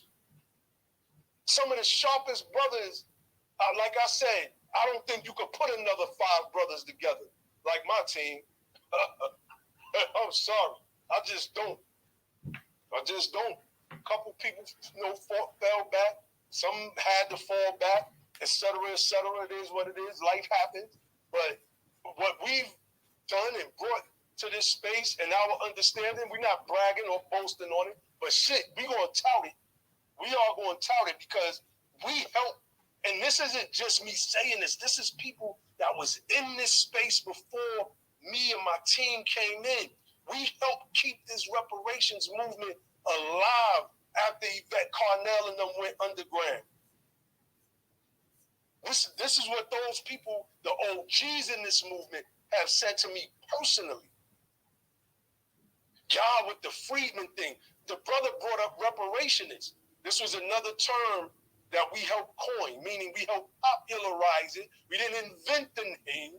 We helped popularize it. So whenever you hear people saying reparationist, that comes from BTP. You don't hear us bragging about it. Oh, y'all the reason. I mean, we the reason y'all saying this, or we the reason y'all saying that. Nah, because we don't do that. Because this shit is not about self-aggrandizement. This is about moving us across the finish line. I care about winning. And I'm at the point now, since was about to fall back, and now I'm not falling back. I just got to get on my political dog eat dog shit to make sure that our people, that what we're doing as a movement gets across the finish line, and we're gonna get across the finish line. All right, real quick. Black Native, I know you had a question you left in the comment section, so you can raise your hand. After Gerard goes, I'll go ahead and let you go as well, too. So if you want to ask Nyhiem, you can ask him that as well. Gerard, go ahead and unmute your mic. Yeah, this is more of a comment more so than a question. Because again, like I told you, we have Brother Nyhiem, BTP. We on the same track as far as the reparations go. But just going back to when it comes down to what black, Negro, colored, or the thing about it is it all means all these labels have for the most part been put upon us by Europeans. I mean, Negro means black in Portuguese, and it's a Latin-based word. Even Ethiopian. I found out Ethiopian was Greek-based, and it means black face or dark face. Africa, the term Africa is not an African word, But Friedman has is the best when it comes to talking about this reparations, right? Because it's lineage based, it's beyond race. Because here's the thing. We're not going to get reparations across the finish line based on it being a racial issue, because the 14th Amendment prevents that from happening. The Constitution doesn't allow for racial, I guess, laws, so to speak, but it does allow for you have a redress for a certain set of people that were harmed, then they could be. Then those set of people can get redress from the government, right? So we have history of that with the Japanese. Notice when they were in the intern camps during World War II, they did receive reparations. In fact, this is how John Conyers, which was one of the Detroit congressman, one of the most senior congressmen in Congress for a long period of time until he had to retire for another reason. But nonetheless, he was the one who came up with the whole HR 40, right? And if you looked at the year that he started introducing it in Congress, trying to get that bill passed, was the year after Reagan had signed, the money going towards the Japanese for their reparations that happened in 88. And I believe in 89 is when Conyers had tried, every year that he was a congressman, he kept trying to get a study on reparations as subsequently to that. So, but notice, it was not all Asian people, not everyone who was harmed, and not all Asians that were harmed, right? It was based on a specific people and the lineage of those people, if those people weren't the direct persons that got hurt. And that's what, and the thing is that Friedman has actual historical basis, right? There was a Friedman's Bureau. There was the Friedman acts that were passed in Congress, right? There's and the brothers BTP have done an excellent job because they're all about, studying. They're all about bringing the truth and the facts to the matter, screw, emotions, and getting to the facts of the case. And so why go to any other ADOS or any other made-up term or title that we want to think of or what have you? Let's go to what's already on the books that the government hasn't fulfilled. So I'll just leave it at that. All right, real quick. DJ, did you want to go and say something real quick? Then we get to Black Native. Yeah, just on the black thing or whatever, I feel like us by definition, we utilize the word black because it also means unknown, and it also has a letter of physical form of representation. An example, X or Malcolm X. And then back to the genealogy thing what Volvo was talking about. So basically, Nyhiem, why is it that, I understand the midst of everybody nitpicking with each other, and that comes with the territory doing the work. But why haven't we formed something, or, those that are in this space of the genealogy, why haven't we formed some type of union saying, hey, look, let's get this genealogy going. We understand the California reparations that, is lineage based, and we kind of all following the same model. So what could we do to better get a group of people together to start doing genealogy for all? Because, some of our folks are computer illiterate, they're not technically savvy. Some don't got the time to do it because they have, we working bees, we have work all day. You got to go home and deal with the family, you know what I mean? Other things is going on. So what can we do to actually maybe try to form some type of genealogical, lineage-based, trace your roots back, you know what I mean? Type organization. But go ahead. Indeed. Let me say, I know California is working on that right now with if I'm not mistaken, with the establishment of a Freedmen's Bureau in California, right? I believe through that Freedmen's Bureau, they are going to start doing those genealogical traces. And I'm pretty certain I'll probably get a message in the back channel if I'm off on that one. But that's how you set the standard, though, right? At some point, standards have to be set especially when it comes to this Freedman thing, because it's rusted, if you will, and we just got to shake the rust off. And the problem with it being rusted is that it was rusted for so long. It's funny, right? Let me just insert this real quick. Brother Eric from the Freedman Party, he was another one, right? He came in and he started siding with the other people. Let's put it like that. But more recently, I've kind of been listening to the brother. I've been listening to the brother, and the brother has, and I'm answering your question, but I want to just add this in there. And I said, damn, this dude he been going in. I was like, all right, shit, because I wasn't listening to the dude. From my vantage point, he had always chose the side of everybody that was in opposition to us. But now, we building it. We on the same page, because that's what the information is supposed to do. It's supposed to take you outside of your personal feelings and move you into that unified front that you're talking about, right? So in that, he says something that was vital. And I was like, damn, I ain't even think of that one, which is great, because that's what you want. You want everybody studying so that when they're giving perspective, especially if that perspective is rooted in the research properly, it becomes wisdom. He said Reconstruction for us only lasted 12 years. That's why we didn't, I think he said 12 years, that's why we didn't retain the term freedmen. Either way, Reconstruction ended in 1877, right? That's why we didn't retain the term freedmen. And this is something we broke down when we did our book club book, The Bloody Shirt. That early on, everything was freedmen. But then after a certain point, it's just black, Negro, and colored. So when you look at the Chickasaw freedmen, Choctaw freedmen, their Reconstruction lasted until 1979. So they kept the usage of that term.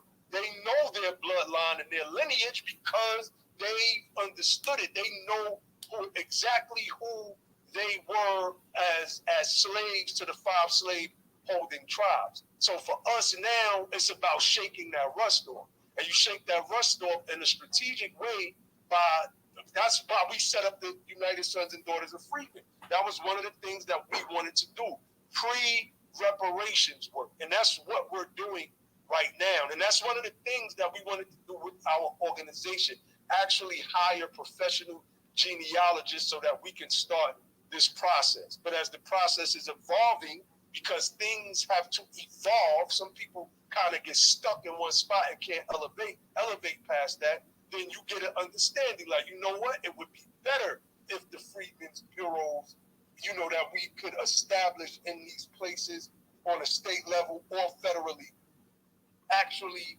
undertook that task and started the genealogical research. I'll round my answer out with this.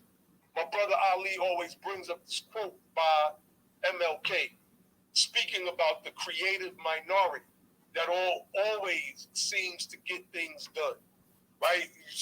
We're not Christian, but you look at Jesus and the 12 disciples and the 12 apostles and the 400 disciples. People get those two confused all the time. And they went out and taught thousands upon thousands upon thousands. And really, most of it was just by leading. They were leading by their example. And Martin Luther King Jr. did that. He led by his example. He was able to get into the White House and get into places and spaces where a lot of us were not having success. We were just, being rhetorical. And so for us, that's the way we look at it. We look at it as we are the creative minority that has to. Let's look at the term African American. Nobody came to all of us and was like, do y'all agree with the term African American? No, a creative minority got together. Everybody said it was just Jesse Jackson. It wasn't just Jesse Jackson. It was a whole bunch of people, but they still represented a small group when compared to how many millions of us there is in this country. And they was able to have African American added as an ethnic identifier. But then in 1997, the OMB went and conflated it with race, and the rest is history. So, yeah, man, I hope I answered your question.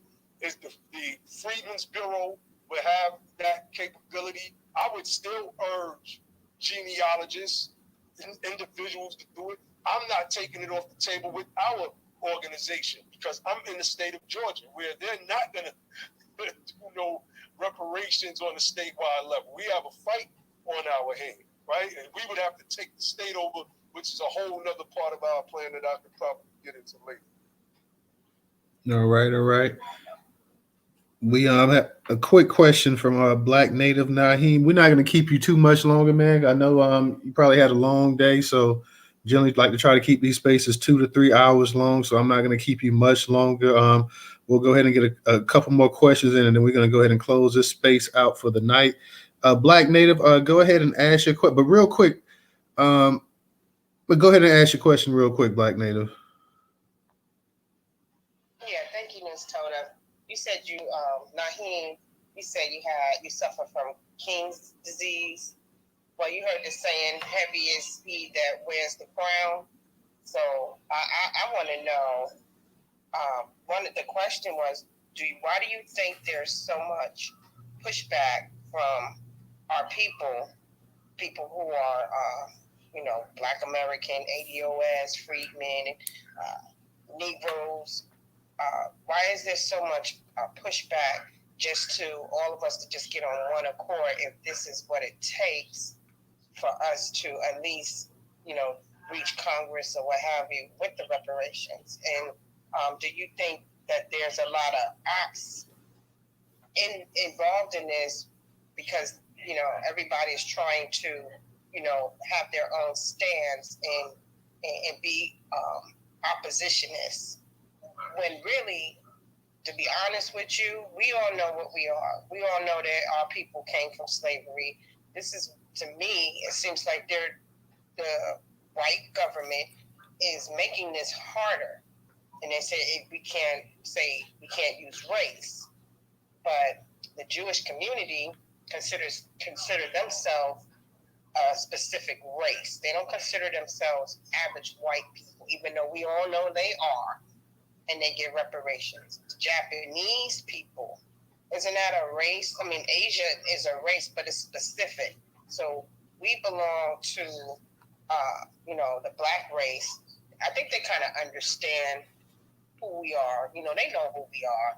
And I think they're doing this to make it difficult for us. And so I want to know what can the freedmen do? Like when I worked in banking, we would say, what's in it for me? Now, what's in it for all of us is reparations, either land and money. Because that's what I want. I want both. Why is this that we can't seem to come to one accord, whether we call ourselves freedmen, whether we call ourselves Negroes, to get this check? And then you think it's actual people that have been planted in this stop us so we can always be in division with each other. Yeah, to answer your last question first, yes, I believe some of these people that are oppositionists are plants. We have Democratic shills. You can name them, like the Stephen guy, Luke, Nikki. Like you can start naming people, right? That whole camp over there, they're just a bunch of obstructionists, and they hold troll spaces to get and put reparations in the title so that they could, they can bring reparationists in and then try to, crap on them. So yeah, I absolutely believe that some people are plants in that sense, and they're here to cause confusion. Now, let's look at Jewish American and Asian American. Jewish American, according to the United States of America and its Federal Directive 15, a Jewish American is an ethnic group underneath the white racial classification. A Japanese American is an ethnic group underneath the Asian racial classification. This is why we, in the United Sons and Daughters of Freedmen, and many of us around the country, some of us in this room, Brother Marcel, I see in here as well, are pushing to have American freedom as our ethnic name underneath the black race. You see, Japanese Americans are a distinct ethnic group. We are not defined ethnically. We are defined by a broad brush term that is basically defined as any of the black racial groups of Africa. This term and this definition is inadequate because there aren't black racial groups in Africa if race is specific to one people based on their phenotype. So what it should say is of the original peoples of any of the ethnic groups in Africa. And I believe that was done intentionally. I believe that. So now that we get to identify as our own ethnic group, things start to become clearer. So when Brother Ali, for instance, gave the presentation at the OMB for us using American freedmen as an ethnic identifier to disaggregate blackness, he gave examples where it said Sidney Poitier, first African American to win whatever award it was. Barack Obama, first African American president. Kamala Harris, first African American vice president. What we are doing is we're going to remove that. So even if it says that, it's not reflective of us. When it's reflective of us, it's going to say first American freedmen, although I can't stand that first crap. This is what true delineation looks like. And the people that are against that, the people that you see, whether it's Secure the Tribe, other pretending groups, most of these people, one dude looks straight Cuban. I just was looking at, like, well, I've never researched this guy. Somebody sent me some stuff, like, yo, what's up with your mans right here? I'm like, oh, this dude looks Cuban. He always looks like. Can I be like devil's advocate? If I could be like, would you consider, like, would Negro be considered an ethnic group separate from African American, because that's a specific name that they gave us during the time of slavery? I'm just saying. Because it seems like you said they're doing this, and this is intentional. You know what I'm saying? If we could trace our lineage back to the 1870 census or before that, we know what it is. They know what it is. But like you said, they've created this where everybody's just like flat black. We know Kamala Harris is East Indian and Jamaican. We know Barack Obama was Kenyan and European. So, but they all put that flat blackness. So that's what I'm saying. Would that be considered? Would you consider an ethnic if we use that? I'm just saying. No, you know why? Because damn, I want to pull this quote up, right? People, because you have some people that's running around on the internet saying that Negro was on the earliest records, and we, even a lot of the pretendians say that we are the only Black Americans or we are the true Negro. But this is not true. And this is how I know that they are not studied. And I've been studying for a long, long time. Our people were called Negroes all over the world by Europeans. They called Africa Negro land. The Europeans named it that. So this idea that Negro can represent, I don't even want to get necessarily to that part of it yet, right? But Negro has always been a racial designation, always. Even before we get Americanism and how we have it right now. It's just always been a racial designation. So, and we have to understand that even when we're looking at the earliest records, right? I'm going to pull this up from a letter that we did and submitted to the Supreme Court. So this is from Charles Sumner. This is from his, hold on one second. This is from a speech that was turned into a book, 1864, A Bridge from Slavery to Freedom, right? And he says this. He said, we need a free, there's two things that he cites. One he's citing and the other one is his quote. He says, we need a Freedmen's Bureau, not because these people are Negroes, but because they are men who have for generations been despoiled their rights. So notice where you see Negro in this understanding that we need something that highlights the status of these particular people whom they are already calling by this racial classification, right? So in the same book, and what he called main features, he's in speaking of the Freedmen's Bureau, he says it provides exclusively for freedmen, meaning thereby such persons as were once slaves, without undertaking to embrace persons generally of African descent. Now, to what extent people generally of African descent were in the United States of America, we do not know. Maybe this was foresight by someone. Who knows? But I want to read that part again. He says, it, meaning this Freedmen's Bureau, provides exclusively for freedmen, meaning thereby such persons as were once slaves, without undertaking to embrace persons generally of African descent. So the status is being highlighted, and we're being called now by the status name, even in that day, with the contraction of American freedmen. And this is how we would begin to be referenced after slavery. Because in some cases, many understood that those names, Negro, Black, and Colored, were actual names that tied to slavery. In fact, those names are badges of slavery. So I hope I answered your question, sis. It's not an ethnic designation.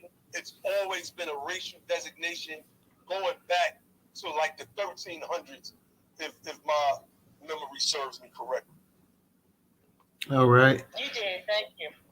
Real quick, y'all, we're gonna go ahead and we're gonna wrap the space up. I told Nyhiem that we weren't gonna keep him up here too long, so I appreciate him coming in tonight. We couldn't get to. Can I get in the question, Big Dog, real quick? Bro, we about to get ready to close the space out. Unless Nyhiem. I could take it. I could take the last question, bro. Okay. I'm curious. Okay. Yeah. I just find it real interesting today that I come in this room and I see Mr. Nyhiem. You feel me? He in here attempting to stand on scholarship or whatever, you know. And earlier today, we had a space with head of the task force, Camilla Moore. She came in, she was talking to the people, she seemed as though she kind of understood. And I just wanted to ask, why was Mr. Nyhiem not in that space to stand on so-called scholarship and or use his debate skills that he so gas up so much? That's all I wanted to find out. No doubt. I was in the space. I got kicked out the space. That's first and foremost. Let me answer that. I've held spaces. I don't see a lot of y'all cats is new. Like, I think you one of them new dudes. So let me talk to you real quick. I tried to dead the beef last year. I called the back channel meeting. I don't know if you know about any of this stuff. Because I don't know you. I don't know your profile. So let me hip you to some things. You got me blocked. Yeah. I blocked everybody that I seen that was just obstructing and hating. So I mean, don't feel no kind of way about it. It's just the internet, bro. A lot of people got me blocked too. Hey, real quick, bro. You asked a question, so let him go ahead and finish. Let me answer this. Man, get him off the stage, bro. I mean, real talk. You asked a question, man. Get him off the stage. Dudes just want to come up here and just pop slick. And this is what I'm saying, right? This is what this thing has become for them. So if I go in a space with them, right, he's asking a question. Come into space. Why you not building with us? Not why you. I got kicked out that space early. I laughed. And it was funny to me. Because I don't need to be in them spaces. Because I stand on scholarship. I just read from some. Put a whole piece together that we mailed to the Supreme Court. And I guess I could just say it now. And some people hit us back. With some interesting commentary. So, people could say what the hell they want to say at the end of the day. We know what we're doing and we know what we're talking about. And in the same breath, this is uncharted territory for a lot of us. But guys like that Mike dude, now think about if I do go on the stage with him and the rest of the people that think like him. The only thing they want to do is curse you out. They don't want to get into no scholarship. They don't want to get into no information. It's just a bunch of clown shit coming from a bunch of clowns. Just call it for what it is. Just because you could have just asked your question and then you would have got your answer. But no, you saw the opportunity to do the phone gangster shit. Jump on the space. I'm going to go up here and then I'm going to run down Nyhiem. Then I'm going to go back to Sonny and Secure the Tribe and them and be like, yo, did y'all hear me? Run down Nyhiem in the Newstoter space? Woo-hoo! Like, this the clown shit we dealing with on the app. So I'm not with the clown shit. That's why I got dudes like that blocked. So I don't have to deal with it. It's just as simple as that. Dudes is little kids, man. A lot of these dudes is little kids. Real talk. So, I mean, it is what it is. And then my sister Roz up here. I could just take one more, brother Newstoter. I know you probably trying to go, but my sister up here. Can I add one real fast, brother? That's on Newstoter, but I definitely want to hear from Sister Roz. Volvo, let me let me get the Roz and see if she has a question for Nyhiem, and then we'll try to fit you in. But that'll be just absolute last, because like I said, I want to try to get Nyhiem out at 10. So Roz, did you have anything you wanted to ask Nyhiem? No, I don't even know how I got on stage, but this seems like a good space. Yeah, you recorded it. Hi, Ray. I just wanted to say hi. Can you go to Volvo? I'll come back and make my little statement. I'll get no hot. Damn, yo. That's all. Hold on a second. Newstoter. Hey, what's up, DJ? What's up now? My bad. Hey, look, y'all, I've been talking all day to kids. I am beat. But I apologize. No, I'm sorry, brothers. I'm just tired. That's all. Oh, that's cool. Go ahead, flip over, and I can say something, please. Thank you. Go ahead, Volvo. Yeah, I just want to say, I always say this in every space I go in that we talk about reparations.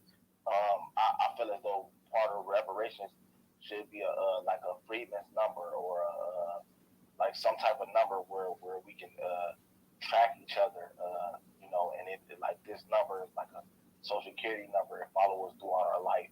Like you can put it on job applications, census records, whatever type of wherever you put your name at, it can be a number that, you know, like somebody could type into like a Freeman's Bureau website or whatever, and they would and they'll follow us and they'll follow our children, and then it'd be a way for us to track each other. I just want to know your thoughts on that, if that's a good or a bad idea. And also just want to say for the guy Mike and people like him, everybody don't got time to sit on Twitter all day. Appreciate you letting me speak, brother. No problem. Yeah, I'll just say real quick to that. You know, I don't know.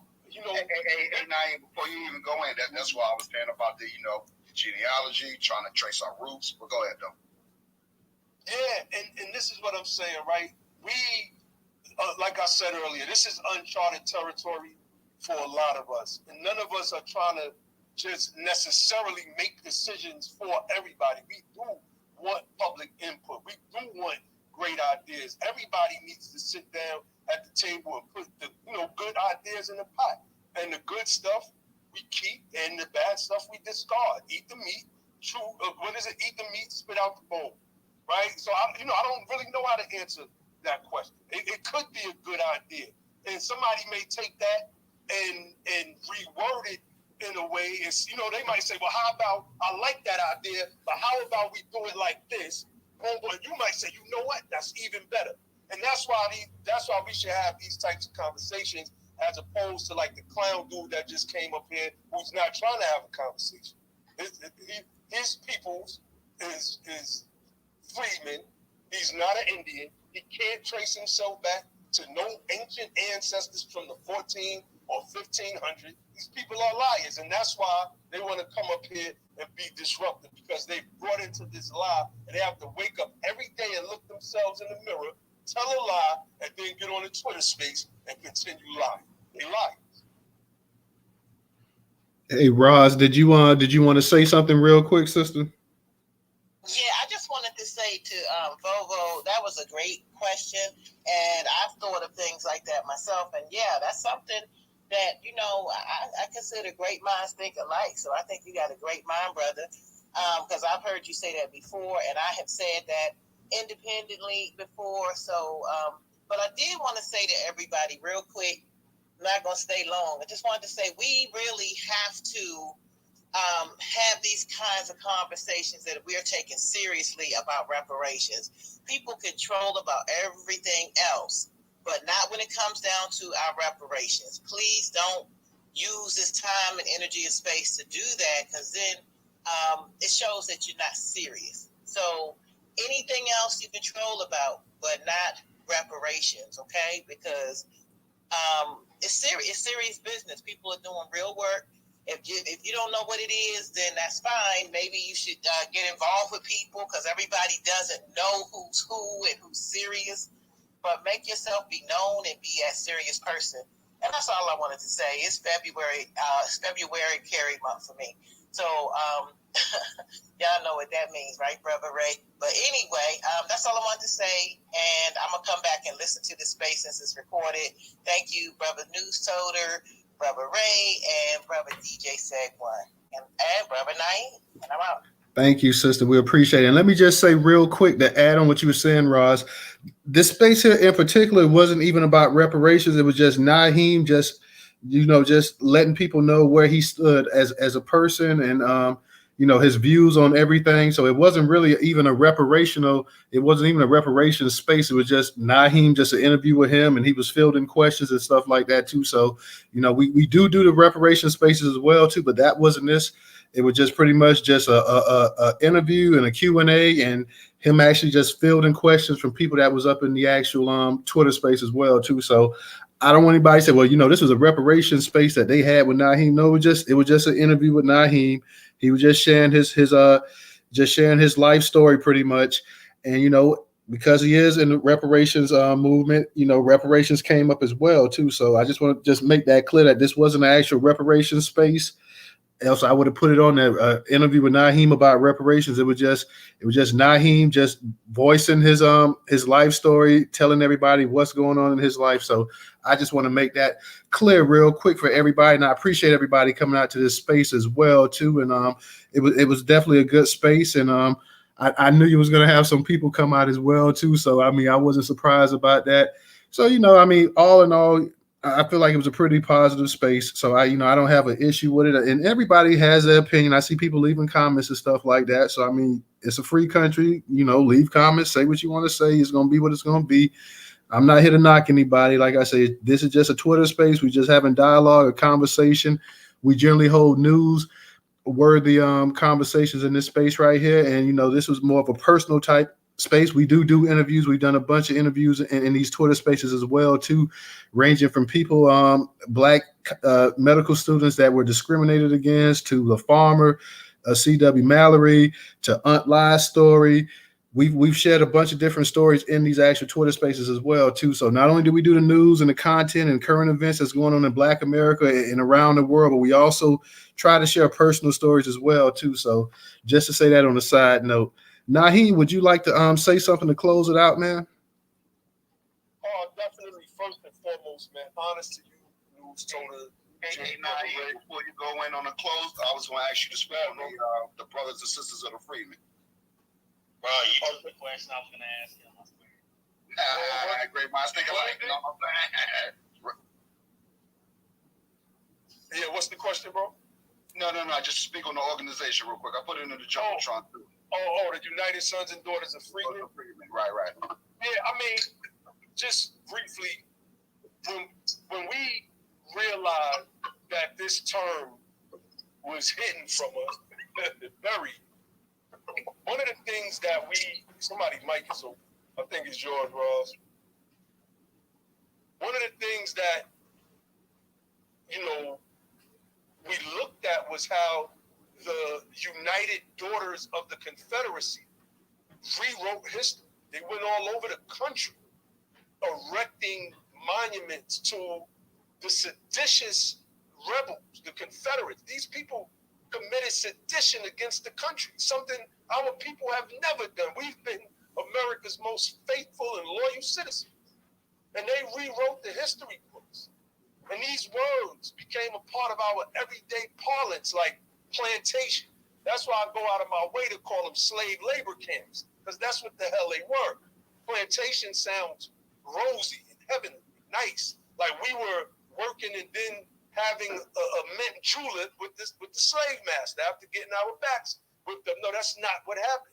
And so we decided that we were, in resurrecting the term, going to create an organization to rival the United Daughters of the Confederacy and the Sons of the Confederacy, and start rewriting our history, or not rewriting, they rewrote our history, putting our history back into proper historical context. And that's how we came up with the name United Sons and Daughters of Freemen. We got a few members right now. We are about to start building some branches out in the country. Let me just say real quick as well, if you want to be a member, and I know some people don't like me, and the reason why you probably don't like me is because of the conversations you're hearing from the internet people, as opposed to just building with me and seeing how I am. I'm not gonna lessen myself. I'm a man. I'm a man. I'm not lessening myself for nobody. And I know how to fight when my back is up against the wall. We got some people out here that's reparationists, and some of them got notoriety, and they don't really know how to fight with their backs up against the wall. But I do, and my team do as well. Come build with us, because we building right now, and this train is moving. This train is moving, fam. There's some great things that are happening. I wish I could, divulge a lot of stuff that's going on, but I've just chosen not to, man. We got some great things happening tomorrow. Great, just great. And like I said, I'm not going to speak on it now, but I will eventually. And we're just going to keep moving this thing. So if you want to build with us, hit me up. Let's get off this BS, man. You're not going to like everybody, but that don't mean you can't rock. Ali is cool, and Josh is cool. The other members of the organization are cool. I'm just one person. My brothers, the board of Ibrahim is cool. The board of directors at any time could get together and say your conduct has been or is being detrimental to this organization. We are removing you from the presidency of removing you from as the president of the organization. We have a structure set up. We are trying to move as an organization with government so that we can understand government when it's time for us to govern, when we become state reps, when we become House reps, when we become state senators, when we become U.S. senators, when we become mayors and we become governors and city councilmen and aldermen, etc.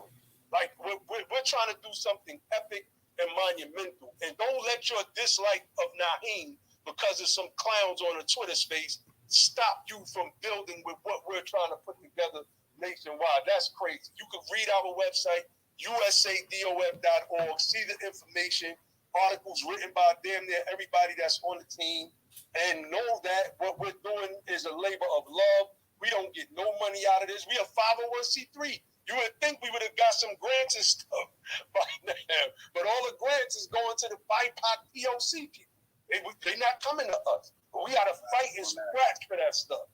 Yeah, man, we got to fight and scratch for that. But what we're doing, the work that we are doing is so important, and it has lit a fire up under so many people. And some people don't want to recognize that, and some people do. And the people that don't like it are the ones that are attacking us instead of saying, how can we build together, man? I think it's time for us to put these petty differences to the side so we can move this thing forward. Some people, they just get a kick out of being obstructionists and doing some BS. And one more thing I'll say is go to the website. Whether you rock with Nyhiem or not, if you feel that American freedmen should be how we are identified as in disaggregating terms so that we could finally disaggregate blackness, go to our website, usadof.org, usadof.org. Just join the email list. Look out for the emails that we've been putting out over the past couple of days so that you could become a part of the process. This isn't, again, I said this earlier, this isn't about self-aggrandizement or none of that. And if anybody is honest, they can see that with their own eye. It's just, it is what it is. I'm just not taking no bullshit from nobody. I don't care who it is. So, that's it. That's all I got. All right, brother. I appreciate you coming into the space tonight. It was great to have you up in here. We had you up in here before when you were actually letting us understand what the actual freedmen meant to you. So definitely appreciate having you up in the space. One more thing. My bad. I got it because I got to give y'all props. Because when I come on your space, I was on the Black Alpha space, and the brother, they got mad because I said I don't rock with FBA. I don't. I said it, and I was clear on that. And they let everybody just come up on the stage and just attack you. Your space has been neutral, and your spaces have always been neutral. And I noticed you haven't just done that with me. You've done that with other people. You haven't just let people come up on the stage and just attack people. And that's worthy of props and respect. So in the future, I'll know that when things is popping off, let's just say some bread do come through and we trying to build out our media, and they're like, look, you got another media group that we can slide some of this money to. I'm gonna be like, yo, I got the perfect group. I'm gonna hit Newstoter up. I'm gonna hit DJ up. I'm gonna hit Ray Smith up and be like, yo, we got this foundation that's trying to give a bag for media agencies that's trying to promote Black/freedmen information, et cetera, et cetera. I'm gonna come right to y'all, and we are working towards that. So I just wanted to add that, and I wanted to give y'all dudes props on that, man. Well, we appreciate. Let me say this too, brother. Let me say this. Hold on, real quick, Bovo. That's a testament to y'all as men. I totally agree. Y'all do not allow that nonsense on y'all stage, and I appreciate y'all. Definitely, and we appreciate everybody that come through as well, too, man. Let me just say that I do identify with FBA, Nyhiem, but I respect your opinion. And that's what I tell everybody that come up in the spaces. You're not going to always agree with what people say, but I respect your opinion. I rock with FBA. I don't have a problem with FBA. I don't have a problem with B1. I don't have a problem with the descendants of slaves. I don't have a problem with freedmen. Like to me, it's just we in the end game here. That's what I look at. We buy something bigger than just hashtags on Twitter and stuff. We know that we are the descendants of chattel slavery in this country. I don't care what you call yourself. You call yourself a Martian. I have the paperwork. I know exactly on both sides of my family, where I come from. I know that my family was slaves in this country. They built this country up. So I don't care what anybody calls themselves. Me personally, like I say, I'm trying to go ahead. I might not see reparations in my life. I recently lost my mother back in December. I may not see it. My kids may not see it. Grandkids might not see it, but even my great grandkids see it. I feel like we did our part. So, I don't really care about all the other stuff like that. As long as we keep pushing forward, that's the only thing I really care about. I try to stay out of all of this back and forth stuff, but sometimes being on social media, you can't help it. You get pulled up in it. So I think we should just focus on the important thing. Let me give a shout out also to Mr. Engaging. Mr. Engaging, thank you for your contribution on Cash App. I know you always rock with me as well, Mr. Engaging, and sometimes we don't always agree eye to eye, but I still respect you, brother, and still got a lot of respect for you. So, like I say, man, we got bigger fish to fry at this point in time, man, and we just got to kind of get away from some of this nonsense and just focus on the long end game here and just let some of this other stuff go, because it's not going to do us any good. We quick to talk about what the civil rights movement didn't do and this and that or whatever, but at the same time, you didn't see Malcolm X and Martin Luther King. They may have had their issues initially, but they didn't constantly tear each other down. I would never compare any of us to those people, but I'm just making a point saying that you can't constantly just keep kicking each other down. If you don't want to rock with somebody, don't rock with them. Get your people that you're rocking with and go ahead and do what you got to do. Everybody has a role to play, and it's not going to be the same. And we don't need to worry about what the next man doing and sitting up here criticizing this person and criticizing that person or whatever. Do what you got to do, man, and just go ahead on and try to strengthen our community, our people. Let's just let some of this nonsense, some of this high school stuff go. This middle school, it's not even high school, it's middle school stuff. Just leave it alone and just go on and let's do what we got to do. Shout out to you real quick too, Tammy. I see you requesting to come up here. We definitely thank you for your contribution on Cash App, sister. We are trying to close the space out because, like I say, I told Nyhiem I would not keep him this long. I promise in the next space, I'm going to have you come up here. I saw Professor, I don't see you no more, but Professor, you're always welcome to come up here. I just wanted to go ahead and Nyhiem and try to let this brother go ahead and get up out here while he can. DJ and Ray, real quick, a minute at most. Let's go ahead so we can close this space out, and then everybody know they can enjoy the rest of their night. Next space, that's all. Let's go. Okay, DJ got the late night space cracking, y'all. I'm always short on words, man. Thank you, everybody, for coming out. We'll catch y'all on the next one. Thank you again, everybody. Thank y'all for coming out and supporting Newstoter. Remember that Newstoter is the largest Black-owned, the largest Black American-owned news curation platform today in America. I appreciate everybody. Make sure when that content comes out on Twitter, y'all, that y'all go ahead and y'all retweeting this stuff. Like I said yesterday, C.W. Mallory's story did go. It gained major attention because D.L. Hughley was talking about it on his radio station. So the power that you guys have on social media to make stuff happen and pop is filtering into mainstream America. So we need to go ahead and keep the pressure up. We got to go ahead, and there's plenty of stories every day I'm putting out there that's about Black Americans facing discrimination and this and that or whatever. So please go ahead, whether it's police brutality or whatever's going on, guys, please go ahead and put that content out there. It is very important. It's vital. People are looking on social media and they're seeing the actual grassroots and the actual reach that we have, and they can't be denied anymore. People can sit up there and talk, oh, they just on Twitter, they on Facebook, they on Instagram. But yeah, those same people you're talking about have the major news outlets talking about what's going on. So please, y'all, continue to support us, continue to push out the content, continue to make these stories go viral. Only you can do it. Yeah, I can put out all the content in the world, but if there's no eyeballs to it, if there's no comments, if there's nobody pushing it, then it doesn't mean a hill of beans. So y'all continue to push this out. Shout out to you again, 400 as well too, for your contribution, because you always support as well too. So I'm not going to keep Nyhiem any longer, y'all. I appreciate the brother coming out.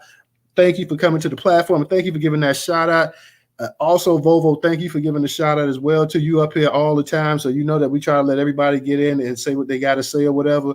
So thank everybody that comes up in here. We appreciate you guys. We will be back probably Monday because it's Super Bowl Sunday. I mean, I know people say, I'm going to watch. I know we got two Black quarterbacks in the Super Bowl. I mean, I know y'all might say one's mixed and the other one's Black or whatever, but nonetheless, I'm gonna watch the Super Bowl come Sunday, y'all. So I'm just being real with you. I'm not gonna lie. I'm rooting for Jalen Hurts to go ahead and win it, so he could be the second full black man to win the Super Bowl since Doug Williams back in 1987. Nah, bro, nah.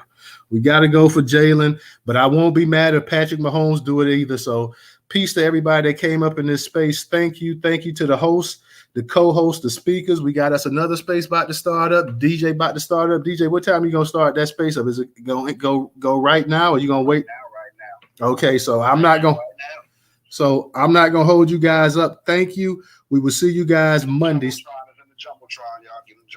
Yeah, check that space out. I'm gonna be coming through in a second too as well, man. I gotta fold some clothes up, but I'll be in there. So peace to everybody. Y'all have a good night.